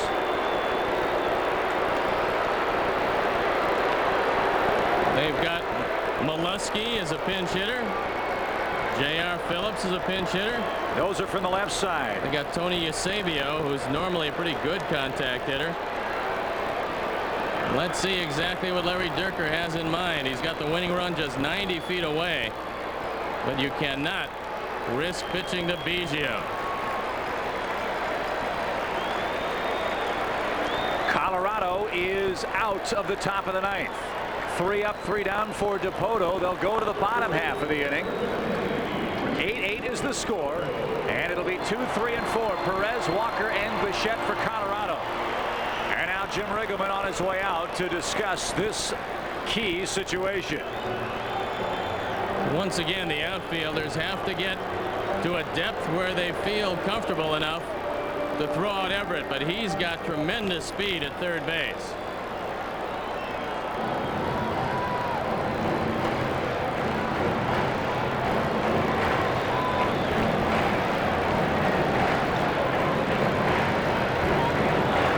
This is every kid's dream when they play Little League Baseball, Pony League Baseball, Legion Ball, College Ball, Minor League Baseball, to be in a meaningful game the last day of the year, the last at bat of the year perhaps, and to be the hero. Who will the hero be? I think they're going to go with 5 infielders this time, unlike the last time, and the 5th is going to be Orlando Merced. He's going to stand right by second base. So you've got Johnson, who's going to patrol all of left and left center. You got Sammy, who's going to patrol all of right and right center, with Merced standing right on the bag in the infield, in everywhere. First and third, one away. Again, the Astros trying to win it here in the 11th. Mark Grace going to play it. Will he hold the runner at first? Tyler Houston. I don't see why. I don't see why you're going to hold him at first. He wants to make sure. So he will not hold him. No, you can't hold him at first. You just got to let him take second base. First and third, 5 infielders. The pitch. Swing and a miss. Well, again, if you're the Cubs, you like this matchup only in this regard. Hidalgo, a young, free swinging hitter. Maybe he'll be a little too anxious here. There is one man out. First and third. One away. Oh, and one. Here it is. Swung on, hit high in the air. Lance Johnson drifts back. It's going to be deep enough. There's the catch. Here comes the tag. Everett will score, and the Astros have won it 4-3. So the Giants celebrating in Colorado. The Cubs' fate does not rest in their own hands now. A sacrifice fly by Hidalgo wins the game for Houston 4-3. And now as the Giants look on in Colorado, if they score, they go to Atlanta. But there's still plenty of work to be done in that ball game. And it's Rob Nen in the game for the Giants. For the Cubs, they battled and battled. Terry Mulholland, a wonderful job. The Cubs did everything they could do today. They came up a little short. Rod Beck got himself off the hook of a bases-loaded situation last inning. He had 2 outs to get. He got them both. And this time, the fly ball off the bat of Hidalgo was just enough. And it looks to me like Colorado has just defeated the San Francisco Giants. There'll be a game tomorrow. We're playing tomorrow. Neifi Perez has just hit a solo home run. Colorado won it on a towering home run by Neifi Perez. Rob Nen comes up, gives up the shot, and the Cubs will play tomorrow. We back into a one-game playoff. The Giants are on their way to Chicago. It's a one-game playoff, 9-8. The Giants lose a 7-0 lead. They started to celebrate in their clubhouse. Then they rushed back just in time to see Neifi Perez hit a leadoff home run off Rob Nen, and we live to play one more time. It's only as it should be. 162 games played and nothing decided as far as the Cubs are concerned. So the Cubs will play a tiebreaker tomorrow night at 7:05 p.m. Tickets are available. They'll go on sale today. They're going on sale as we speak. You can pick up tickets at the Wrigley Field ticket office, at all Dominic's and Tower Records Ticketmaster ticket centers. There will be a strict limit of 8 tickets per customer. The Wrigley Field ticket office will be open until 11 o'clock if they're still available. The ticket office will reopen Monday at 7 if tickets are still available. No ticket sales via the internet. And Dan Roan, how sweet it is to be talking about a playoff game tomorrow. It looks so bleak for a moment, but the Rockies come through and force the extra game. Chip, Tyler Houston is with me. Tyler, it's a bittersweet moment. I know you guys lost the game, and a hard-fought game it was, but we just found out that Colorado's beating the Giants, so you're playing on tomorrow. Well, I guess we'll get to do it in front of the Chicago fans then. You know, it would have been nice to go home and have the day off and start the playoffs on Wednesday a little fresh, but, you know, the Cubs fans get to see one more game. Well, you're making history. This is the first time the Cubs have ever been involved in one of these games. I'll tell you what, this whole season's been unbelievable, and unbelievable down to the last day. They losing the bottom of the 9th, we losing the bottom, what is it, 10th. You know, it's just, it's pretty draining, but at the same time, it's a lot of fun. It is a lot of fun, and I guess in a way it's a fitting climax to one of the wildest baseball seasons ever. Did McGwire hit 71? I mean, geez, I mean, he had 2 more today. Sammy was 66. The whole bit that the Cubs have gone through all year, it's been crazy. You know, it's almost to the point where it's draining. It's been so crazy, but we got one more game. See what happens. All right, get that energy level up, and we'll see you in Chicago tomorrow. Sleep fast tonight. Okay, Tyler. Thank you very much. Chip, back up to you guys. All right, Dan, thank you very much. Unbelievable. Cubs dropped this game in 11 innings, but Neifi Perez could run for mayor in Chicago, and Rich King will tell you why.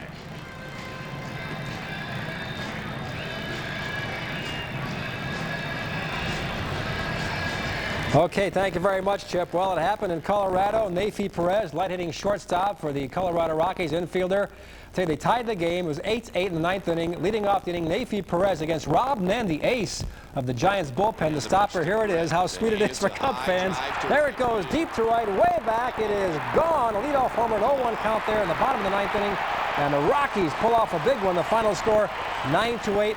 That means the Cubs and Giants in a playoff at Wrigley Field tomorrow. You talk about emotions going back and forth. First, the gloom of the Cubs loss. Then Neifi Perez lights up Chicago with the home run. So the Cubs are still alive despite the loss in Houston. Okay, Allison Payne and Randy Salino are here, and I tell you, I don't know how you're hard. I'm trying to catch our breath, going back and forth all day long. Was it about 30 seconds apart, do you think? It was. It was closer to the Sosa McGwire home run battle, wasn't it? I've never been through anything like that. How did the Cubs let this one slip away? Well, the bullpen, Rob Beck in his 3rd inning of work, that's asking a lot. He pitched 2 great innings, and of course they finally got to him, and Hidalgo got the sacrifice fly. It's tough. I mean, you're asking a lot from a reliever to do that. Blunder by Jeff Blauser in the outfield cost the Cubs a run. Houston made a couple of bobbles too. Greg Biggio at second base made an unpardonable bobble. I thought it was the 3rd out, grabbed the ball, dropped it, and gave the Cubs a chance to score. And Terry Mulholland got a big double to drive in a pair. All in all, though, it's one of those games that could have gone either way. You can't really blame anybody, but you can be hopeful that the Cubs can win tomorrow because they get the home field advantage Well, the Giants have been red hot. They'd won the 6 or 7 in a row, but they're coming in here on a trip from, from Colorado. Cubs have to come in from Houston, so it'll Sean Dunston's coming back. It'll be wide open. It'll be wide open. You know what? Who cares what happens in that game today? We got another one tomorrow, so let's let those guys get some rest. I know the Skycam 9 is above Wrigley Field right now, where tickets have just gone on sale or are going to go on sale within just a couple of minutes. I understand people have been waiting in line for hours, anticipating this game tomorrow, and there they are. We heard 100 people.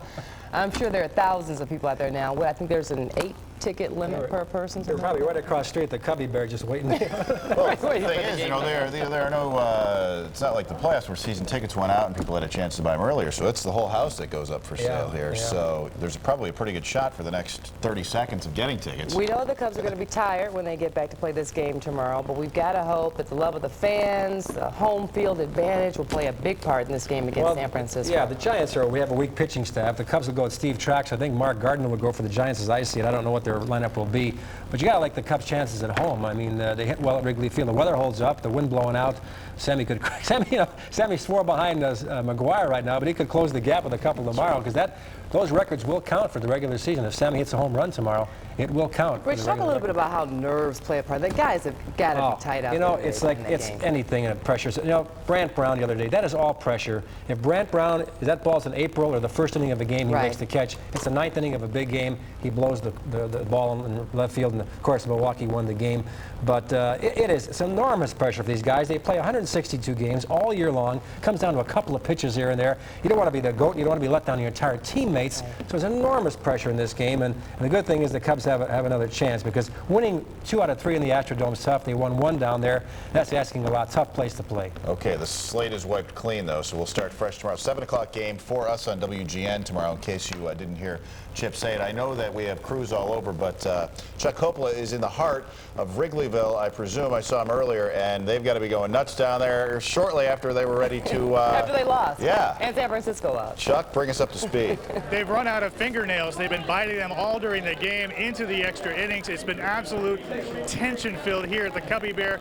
Place was packed about 10 minutes ago. What's happened since is everybody has bailed out of here and is literally running across the street over to Wrigley Field to the ticket office. Now, with me are a few fans who've stuck around who are not running with the herd over across the street. What a game. Thank God for the Rockies. That's all I have to say. Thank God for the Rockies. What about this Cubs team? It's been this way all year long. They've pulled it out from behind. They've pulled these amazing comebacks, and this is a loss, and I've never heard a larger cheer after a loss. Well, that's because we got the Rockies final at the same time we got the loss. So that would be thank God for the Cubs, thank God for the Rockies. How about you? How about this Cubs team? This is amazing. It's incredible. I'm only hoping that my grandfather will finally see a second World Series in his lifetime for the Cubs. This is absolutely incredible. Grandpa, hopefully this one you'll get to see another one, one you remember. This is awesome, absolutely awesome. And every player has done something to contribute to this. I mean, yesterday it was Mark Clark giving 8 solid innings, an awesome effort. Yeah, it was Guy Eddie yesterday, with all the runs. It's a total team effort. It's not. Sammy's definitely the MVP, without a question. Sammy is clearly, without a doubt, Sammy's the MVP. Absolutely no argument in here that Sammy Sosa is the National League MVP.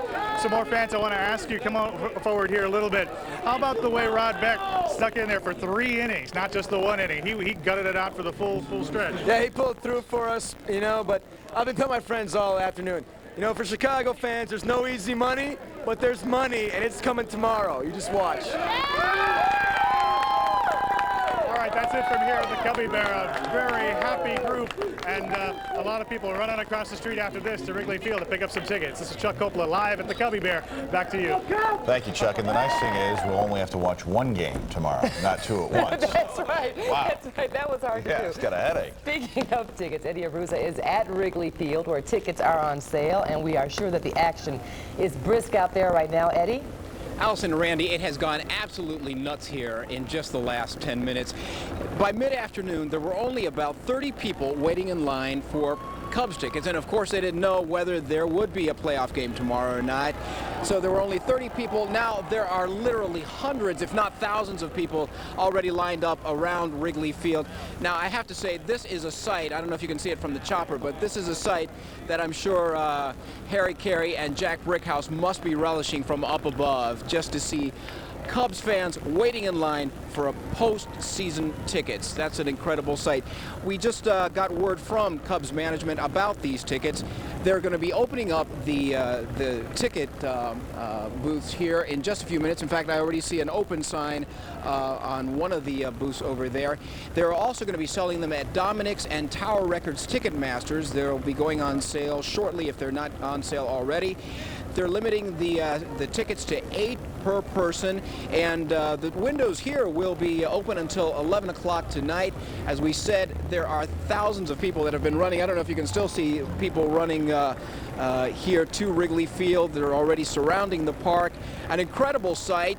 Just about an hour ago, there were only a couple hundred, and like I said, by mid-afternoon, there were only about 30 people lined up. They started lining up about 7 o'clock this morning.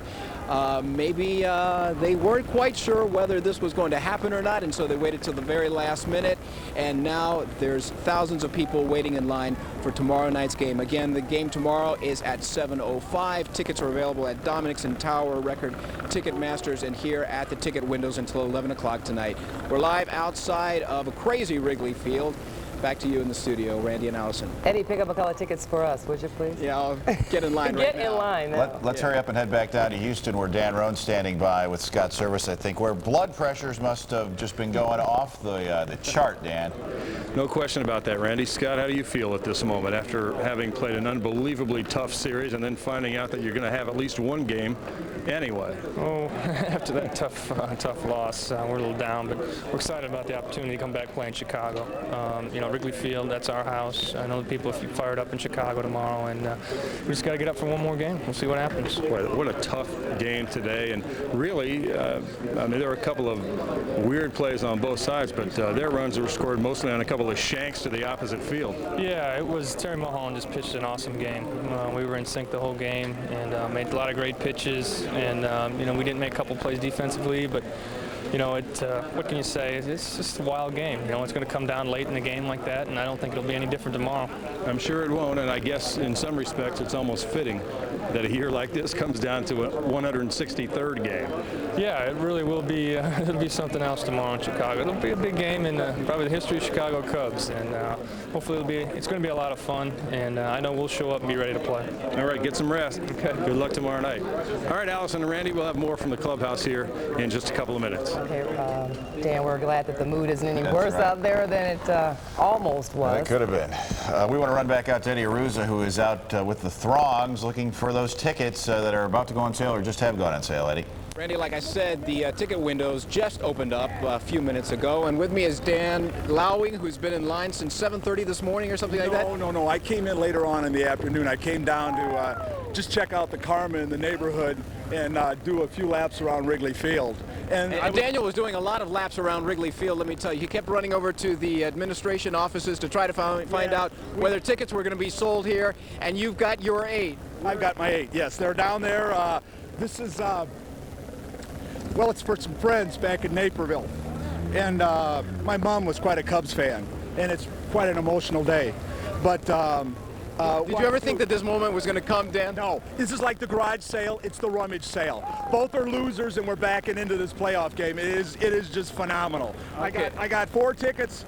4 tickets. What? 4 tickets for you. 4 tickets for the Piazza doctors. He's a surgeon out of Naperville. So they're already heading here for the postseason tomorrow. Back to you in the studio. Eddie, all right. Thank you. Let's go right now to the man, Sammy Sosa. Excelente temporada, felicitaciones. 66 honrones, no pudo llegar a igualar a McGwire, pero de todas maneras excepcional lo que ha hecho e importante para el béisbol latinoamericano. Claro, me siento bien, una cosa que por lo menos nunca había pensado que iba a llegar tan lejos un jonrón y una cosa que te puedo decir, no me siento incómodo. Felicito a Mark McGwire por lo que hizo y la temporada para mí fue buena. Yo creo que por lo menos tengo que ponerme ready para mañana porque mañana tenemos otro juego. ¿Qué va a significar esto para el futuro del béisbol latinoamericano? No sé, yo creo que yo le he abierto la puerta a todo el mundo, que todos los latinos tienen que seguir trabajando, haciendo su trabajo, porque yo voy a seguir haciendo el mío. Sammy, did you do any scoreboard watching just to see what? Yes, I was watching today for the first time. I was watching Colorado, and my boy Nerfy helped me out right there. Did you hear about the Colorado score as you were leaving the field that they had won? No. Just after you got in here? Yes, after I got in here. What was your reaction? Oh, great. ¿Cuánta presión es para usted mañana jugando un juego nada más para llegar a la postemporada? Para mí yo no tengo presión, yo creo que mi juego yo lo juego todos los días como tiene que ser. Los otros peloteros tienen que hacer lo mismo que yo hago, relax, y él ahí a jugar el juego. Nada más uno puede hacer que ahí jugar tu juego y lo que pasa, pasó. Mañana es un juego como cualquier otro partido. Yeah. So could you answer that in English for the rest of us? Well, I have to say that tomorrow is a big game for everybody. I got to go out there tomorrow and do the same, relax and be patient. Forget about the home run and trying to make contact and be, most of the time they're trying to be in base and, let's see how I go tomorrow. We're still alive and I believe that we're going to play great tomorrow in Chicago. Sammy, before you heard that Colorado had won, as you were walking up the field, what was going through your mind? Well, I said, wow, it's been unbelievable because Houston Astros played great. I have to say that, they came through in the big situation and gotta give it credit for that. But after walking out to the field, getting into to my clubhouse, I heard that Nerfy Perez hit a home run. I said, wow, yes, that's good right there. We have another opportunity tomorrow. So. Sam, what happened on the fly ball off the wall? What happened? That was a line drive almost out of the ballpark. Only Superman can catch that one. Sammy, the stats count tomorrow in tomorrow's game. So if you hit 4 home runs tomorrow, then you tie with McGwire again. Does Mark McGwire have anything to worry about? Sorry, I had to say that Mark, it's been unbelievable all year long. Myself, I've been great. What been happening to me, I think that I'm real satisfied, especially for the support that all Latin America gave it to me. And what happened tomorrow, that's great. Mark deserved to go out there and hit 70. That was great. Yesterday, I say if he can hit 2 more today, it would be 7. And he did for me. Thank you. And hey, he is the man. Sammy, ¿nos puede decir eso en español? ¿Puedes pegar 4 mañana? No sé, no creo que, imagínate, no sé lo que va a pasar mañana. Creo que por lo menos para mí es mejor ir allí, tratar de jugar mi juego como lo he estado jugando y tratar de hacer contacto y a ver lo que pasa. Sammy, in terms of everything the Chicago Cubs organization has done for you over the years, how significant is tomorrow's game? It is big. I'll tell you something, that tomorrow is going to be unbelievable, I have to say, and especially if we win tomorrow, it's going to be something that we're going to really, really enjoy it. And we've been working so hard. We went to the situation that our last game we had to say we tie and we got to play another game. That's unbelievable for baseball. And we prepare ourselves tomorrow. Maybe tonight go home, relax, and come back tomorrow ready to go again. Play good. Sammy, do your kids realize what a goal and what a record you set this year? Even though Mark McGwire has 70, are they too young? Do they know what you've accomplished? Well, one thing that I have to say, to get to Mark McGwire, they got to get to me first. So that's something nice. I had everything in video. Probably going to show to my kid when they a little bit more bigger. Right now, they don't understand nothing, but pretty much, when I have a lot of time, I spend time with my kid to let them know that I'm there all the time and they love me. Sammy, ¿eres tú el jugador más valiente de la Liga Nacional? No sé, papá. Yo creo que eso no es la decisión mía. Jugué como tenía que jugar, pero la decisión no la tomo yo. Yo creo que la decisión la toman Jim Riggleman says that you have carried this team at this point in the season. How important is it for you to have earned the respect of your teammates? Play the way that I've been playing in 1998. I think that it's been an unbelievable year. I'm satisfied, I have to say, but it's been great. Play all together. As a family, they treat me nice. I treat them nice. I have to say, for the first time, everybody stayed together. And what happened today, we have another opportunity, another game to go, and we believe in ourselves. And I think that tomorrow it's going to be great. I'm going to break the cameras right now. I'm going to please ask, I'm going to pull Sammy aside. Writers, please stay back. Let the cameras get out of the way. Sammy will stand up. We'll do it right here. If people need it, grab a release on the way out. There's people in the main clubhouse. We have this game time is 7:05 tomorrow night, Chicago time. 7:05 Chicago time. Scheduled starters are Mark Gardner. So Sammy Sosa talking about that big game coming up tomorrow, and you could see the glitter in his eyes. Sammy Sosa's pumped up. He's excited. I don't speak a lot of Spanish, but I believe I heard him say, thank God for the thin air in Colorado. Es muy importante ganar al juego mañana. You know what that means? Important to win tomorrow's game. Yeah, that's the He understatement. kept asking about tomorrow's hopes and what his hopes are, and he says it's important to play well and win the game. That's the best I could tell from what we heard on the monitor. But he is excited, as you can tell, about playing one more game. Well, let's take a look. I think at the let's take a look at the highlights and see how close we came to winning this. It was a great game to watch. Unfortunately, it was a night nail biter for Cub fans. No laughers at all this season. Let's take a look at the highlights and see what's going on. Cubs got off to a good start in this game as Sosa, in the very first inning, lines a shot up the middle with runners on second and third. He got a run. Mark Grace had to stop at third. The ball takes a hop off the mound there. Too bad Mark didn't try it, but you can't take a chance at that point. Cubs on top 1-0. Here's the big play I mentioned earlier. Ricky Gutierrez to Biggio. He thinks there's 2 outs. 1 out. There's 2 outs actually. Drops the ball. An inning alive. And look at this. Terry Mulholland, the ball, guys, rips one. Hidalgo can't get it. It's by him for a double 2-run score, and the Cubs grab a 3-1 lead. Things looking very well as Mulholland pitching an excellent game at that point also. But the Cubs just simply could not hang on. As here's the blooper by Sean Berry that ties the game. Watch Blauser in this play. Grabs the ball. For some reason holds it for a second. Bagwell rounds third. Keeps coming. Terrible throw up the line. And the game is tied 3-3. Jim Riggleman can't stand to watch at that point. What an emotional roller coaster. And of course they won the game on this sacrifice fly by Richard Hidalgo in the 11th inning. A fly ball that was just too deep. You couldn't do anything with this with 1 out and the run scored. And that was the story. I believe in 12, right? So that's the story on the Cubs. They lose, but they're still alive, facing the Giants at 7 o'clock tomorrow in a playoff game in the National League for the wild card. You know what, though? Rob Beck was awesome today. Great. He pitched a gutty game. How much can you expect out of the guy? Oh, well, phenomenal. The 2 guys who called it all. Chip Carey, Steve Stone, waiting back in Houston. Hey, you guys, how's it going? You catch your breath yet? A little out of breath. Excited about tomorrow, Steve? Very much excited about tomorrow, and when we talked about a playoff, we thought it was going to be the Cubs and the Mets.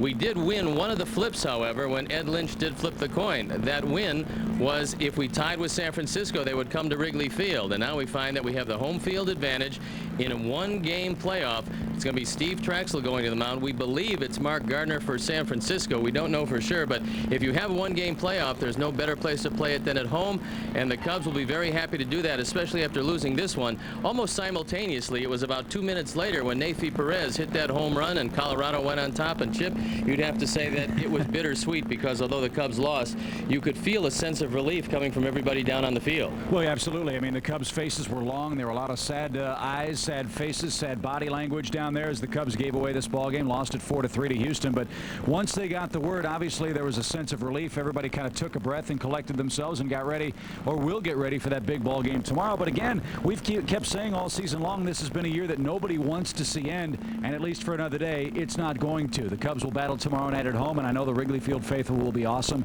and hopefully give the Giants a very rude greeting in that 1-game playoff tomorrow night. And it's seemingly fitting that it does not end at 162 games. After 162 games, both the Cubs and the Giants with identical records. This is a very hotly contested game between 2 teams that are very evenly matched. You'd have to say, looking at them, obviously you have the superstar over there in Barry Bonds, but you also have a backup in Jeff Kent, who hit a home run today. With the Cubs, obviously Sammy has had a magnificent year, but he's had a lot of help from his supporting cast. Mark Grace has a great year. Mickey Morandini has done terrific. The addition late of Gary Gaetti has helped the Cubs get to where they are. Gary Gaetti was the man yesterday, and hopefully Steve Traxel will be the man tomorrow, because although he's struggled recently, he's had some very good games, and he usually saves his best for Wrigley Field, where he's 8-3. And again, you hope the wind is blowing in, because Steve, a fly ball pitcher, the wind, if it is blowing in tomorrow, could be a big factor in that ball game. But as we have a graphic prepared for you, let's look at the head-to-head matchups between the Cubs and the Giants. The Cubs won the season series 6-3, and they scored over 5 runs a ball game against San Francisco. Well, San Francisco has been very hot. They had won 9 of 10 coming into today's game. Now, something that might work against them, they had a 7-0 lead in that ball game. They saw it slip away before finally losing 9-8. Now, this game ended kind of suddenly here, and one of the things that we didn't have a chance to do was really express to all of you out there what a wonderful year it was. It was the first year that Chip and I had a chance to partner up together. We couldn't think of a better year to do it than this year, and Chip, I know that it's been magnificent working with you. Well, same here, pal. And I've had a wonderful time. I couldn't think of anything more exciting than the way this season has gotten close to the end, it is a season that doesn't seem to want to end, but it will end one way or the other tomorrow night. One of these teams. Well, I echo your sentiments. You made it very hospitable in the booth. Looking forward to many long years together, and hopefully it'll be uphill from here as the Cubs battle on here in the future. But guys, back in Chicago, what a season it's been. Our thanks to the great fans. We've really enjoyed every minute of it. We'll turn it over to the networks and to ESPN tomorrow, but hey, we'll be with you in spirit tomorrow, as I know my grandfather and Jack Brickhouse are as well, and hopefully they'll be the deciding factor tomorrow night. So back to you in Chicago, Allison. Chip, have one of you guys checked on Ron Santo to make sure he's all right over there after this? Well, the coach was having a tough time. He didn't even want to watch the Colorado game because we had a television. The game was on here. We were able to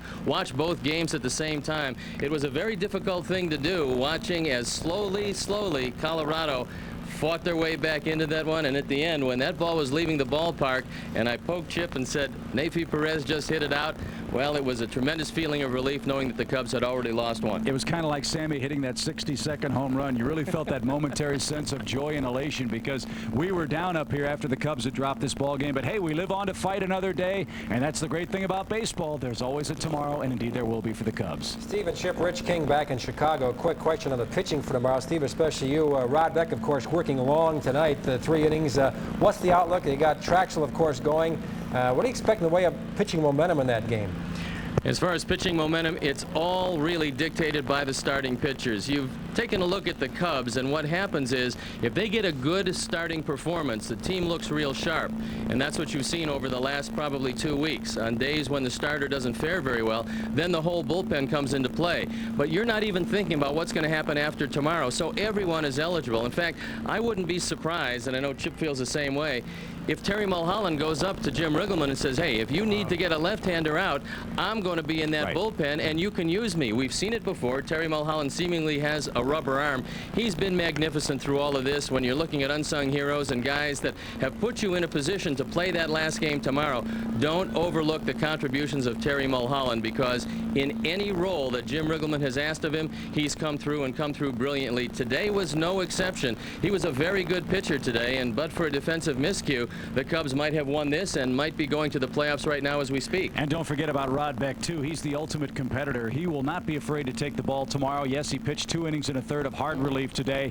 If it comes down to it, Rod Beck is going to want the ball against his former mates. That's when adrenaline's going to take over. There will be no fatigue for anybody on this Cub team tomorrow. They're going to throw everybody at the Giants, as the Giants will do to the Cubs. I think you're going to see both bullpens stocked with pitchers ready to go. It's going to be the same thing. It's do or die for both teams, and it's going to be tremendously exciting. Start rubbing my partner's arm right now, just in case. You two are again, worn Allison out. and everybody in Chicago. Thanks so much for a great year. We've really enjoyed it. And Steve, looking forward to 1999. Hopefully after the Cubs have a nice, long, healthy run in the playoffs. Doesn't that sound good? It sure does. And we have so enjoyed you too. Chip, welcome again. Thanks, Allison. Steve, thank you so much for sharing your talents as always. All right, let's go back out to Wrigley Field and see how the Take lines a look. are doing. I know the lines immediately started right after the Colorado Rockies won, and as you can see, they are wrapping around Wrigley Field. You know, game time 7 o'clock tomorrow on GN, so stay home and don't worry about going down. But I think you can actually buy 8 tickets. That's the minimum. They're on sale at Wrigley now, and I believe, although we'll check on this, I believe you can hit up Ticketmaster and the others at some point in all this. I don't think you have to actually go to Wrigley. People want to tickets. You got to be inside Wrigley. You got to be a part of the magic that's been out there at the ballpark all season long. Let's see. Chuck Coppola is still in Wrigleyville somewhere, hanging out, having a good time, I hope. There he is. Chuck, what's going on? Hi there. Well, I think all our blood pressure has collectively gone down a little bit. The stampede that happened here to across the street, that has finally subsided somewhat. A couple of quick points I just wanted to ask. I wonder from our weather department if the wind is going to be blowing out because of the hurricane coming up from New Orleans. Are we going to get some effect of that? If so, look for a lot of homers. And one last thing, ask Rod Beck if this team has some adrenaline left. He was on that Giants team back in '93 that won 102 ball games, had very little left. A lot of people said they ran out of gas. Even if they had gone to a playoff, could they do any more? Could they come and go further? This Cubs team is amazing, and they may have even more adrenaline, but Beck would be the guy to check with for that. Here at the Cubby Bear, I'm Chuck Coppola. Back to you.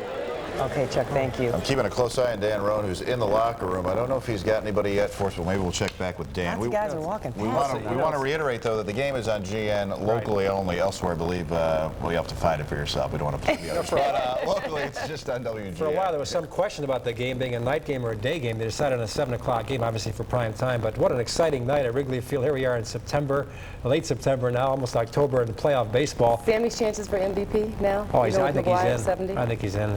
McGwire has 70, but Sammy's leading in RBIs.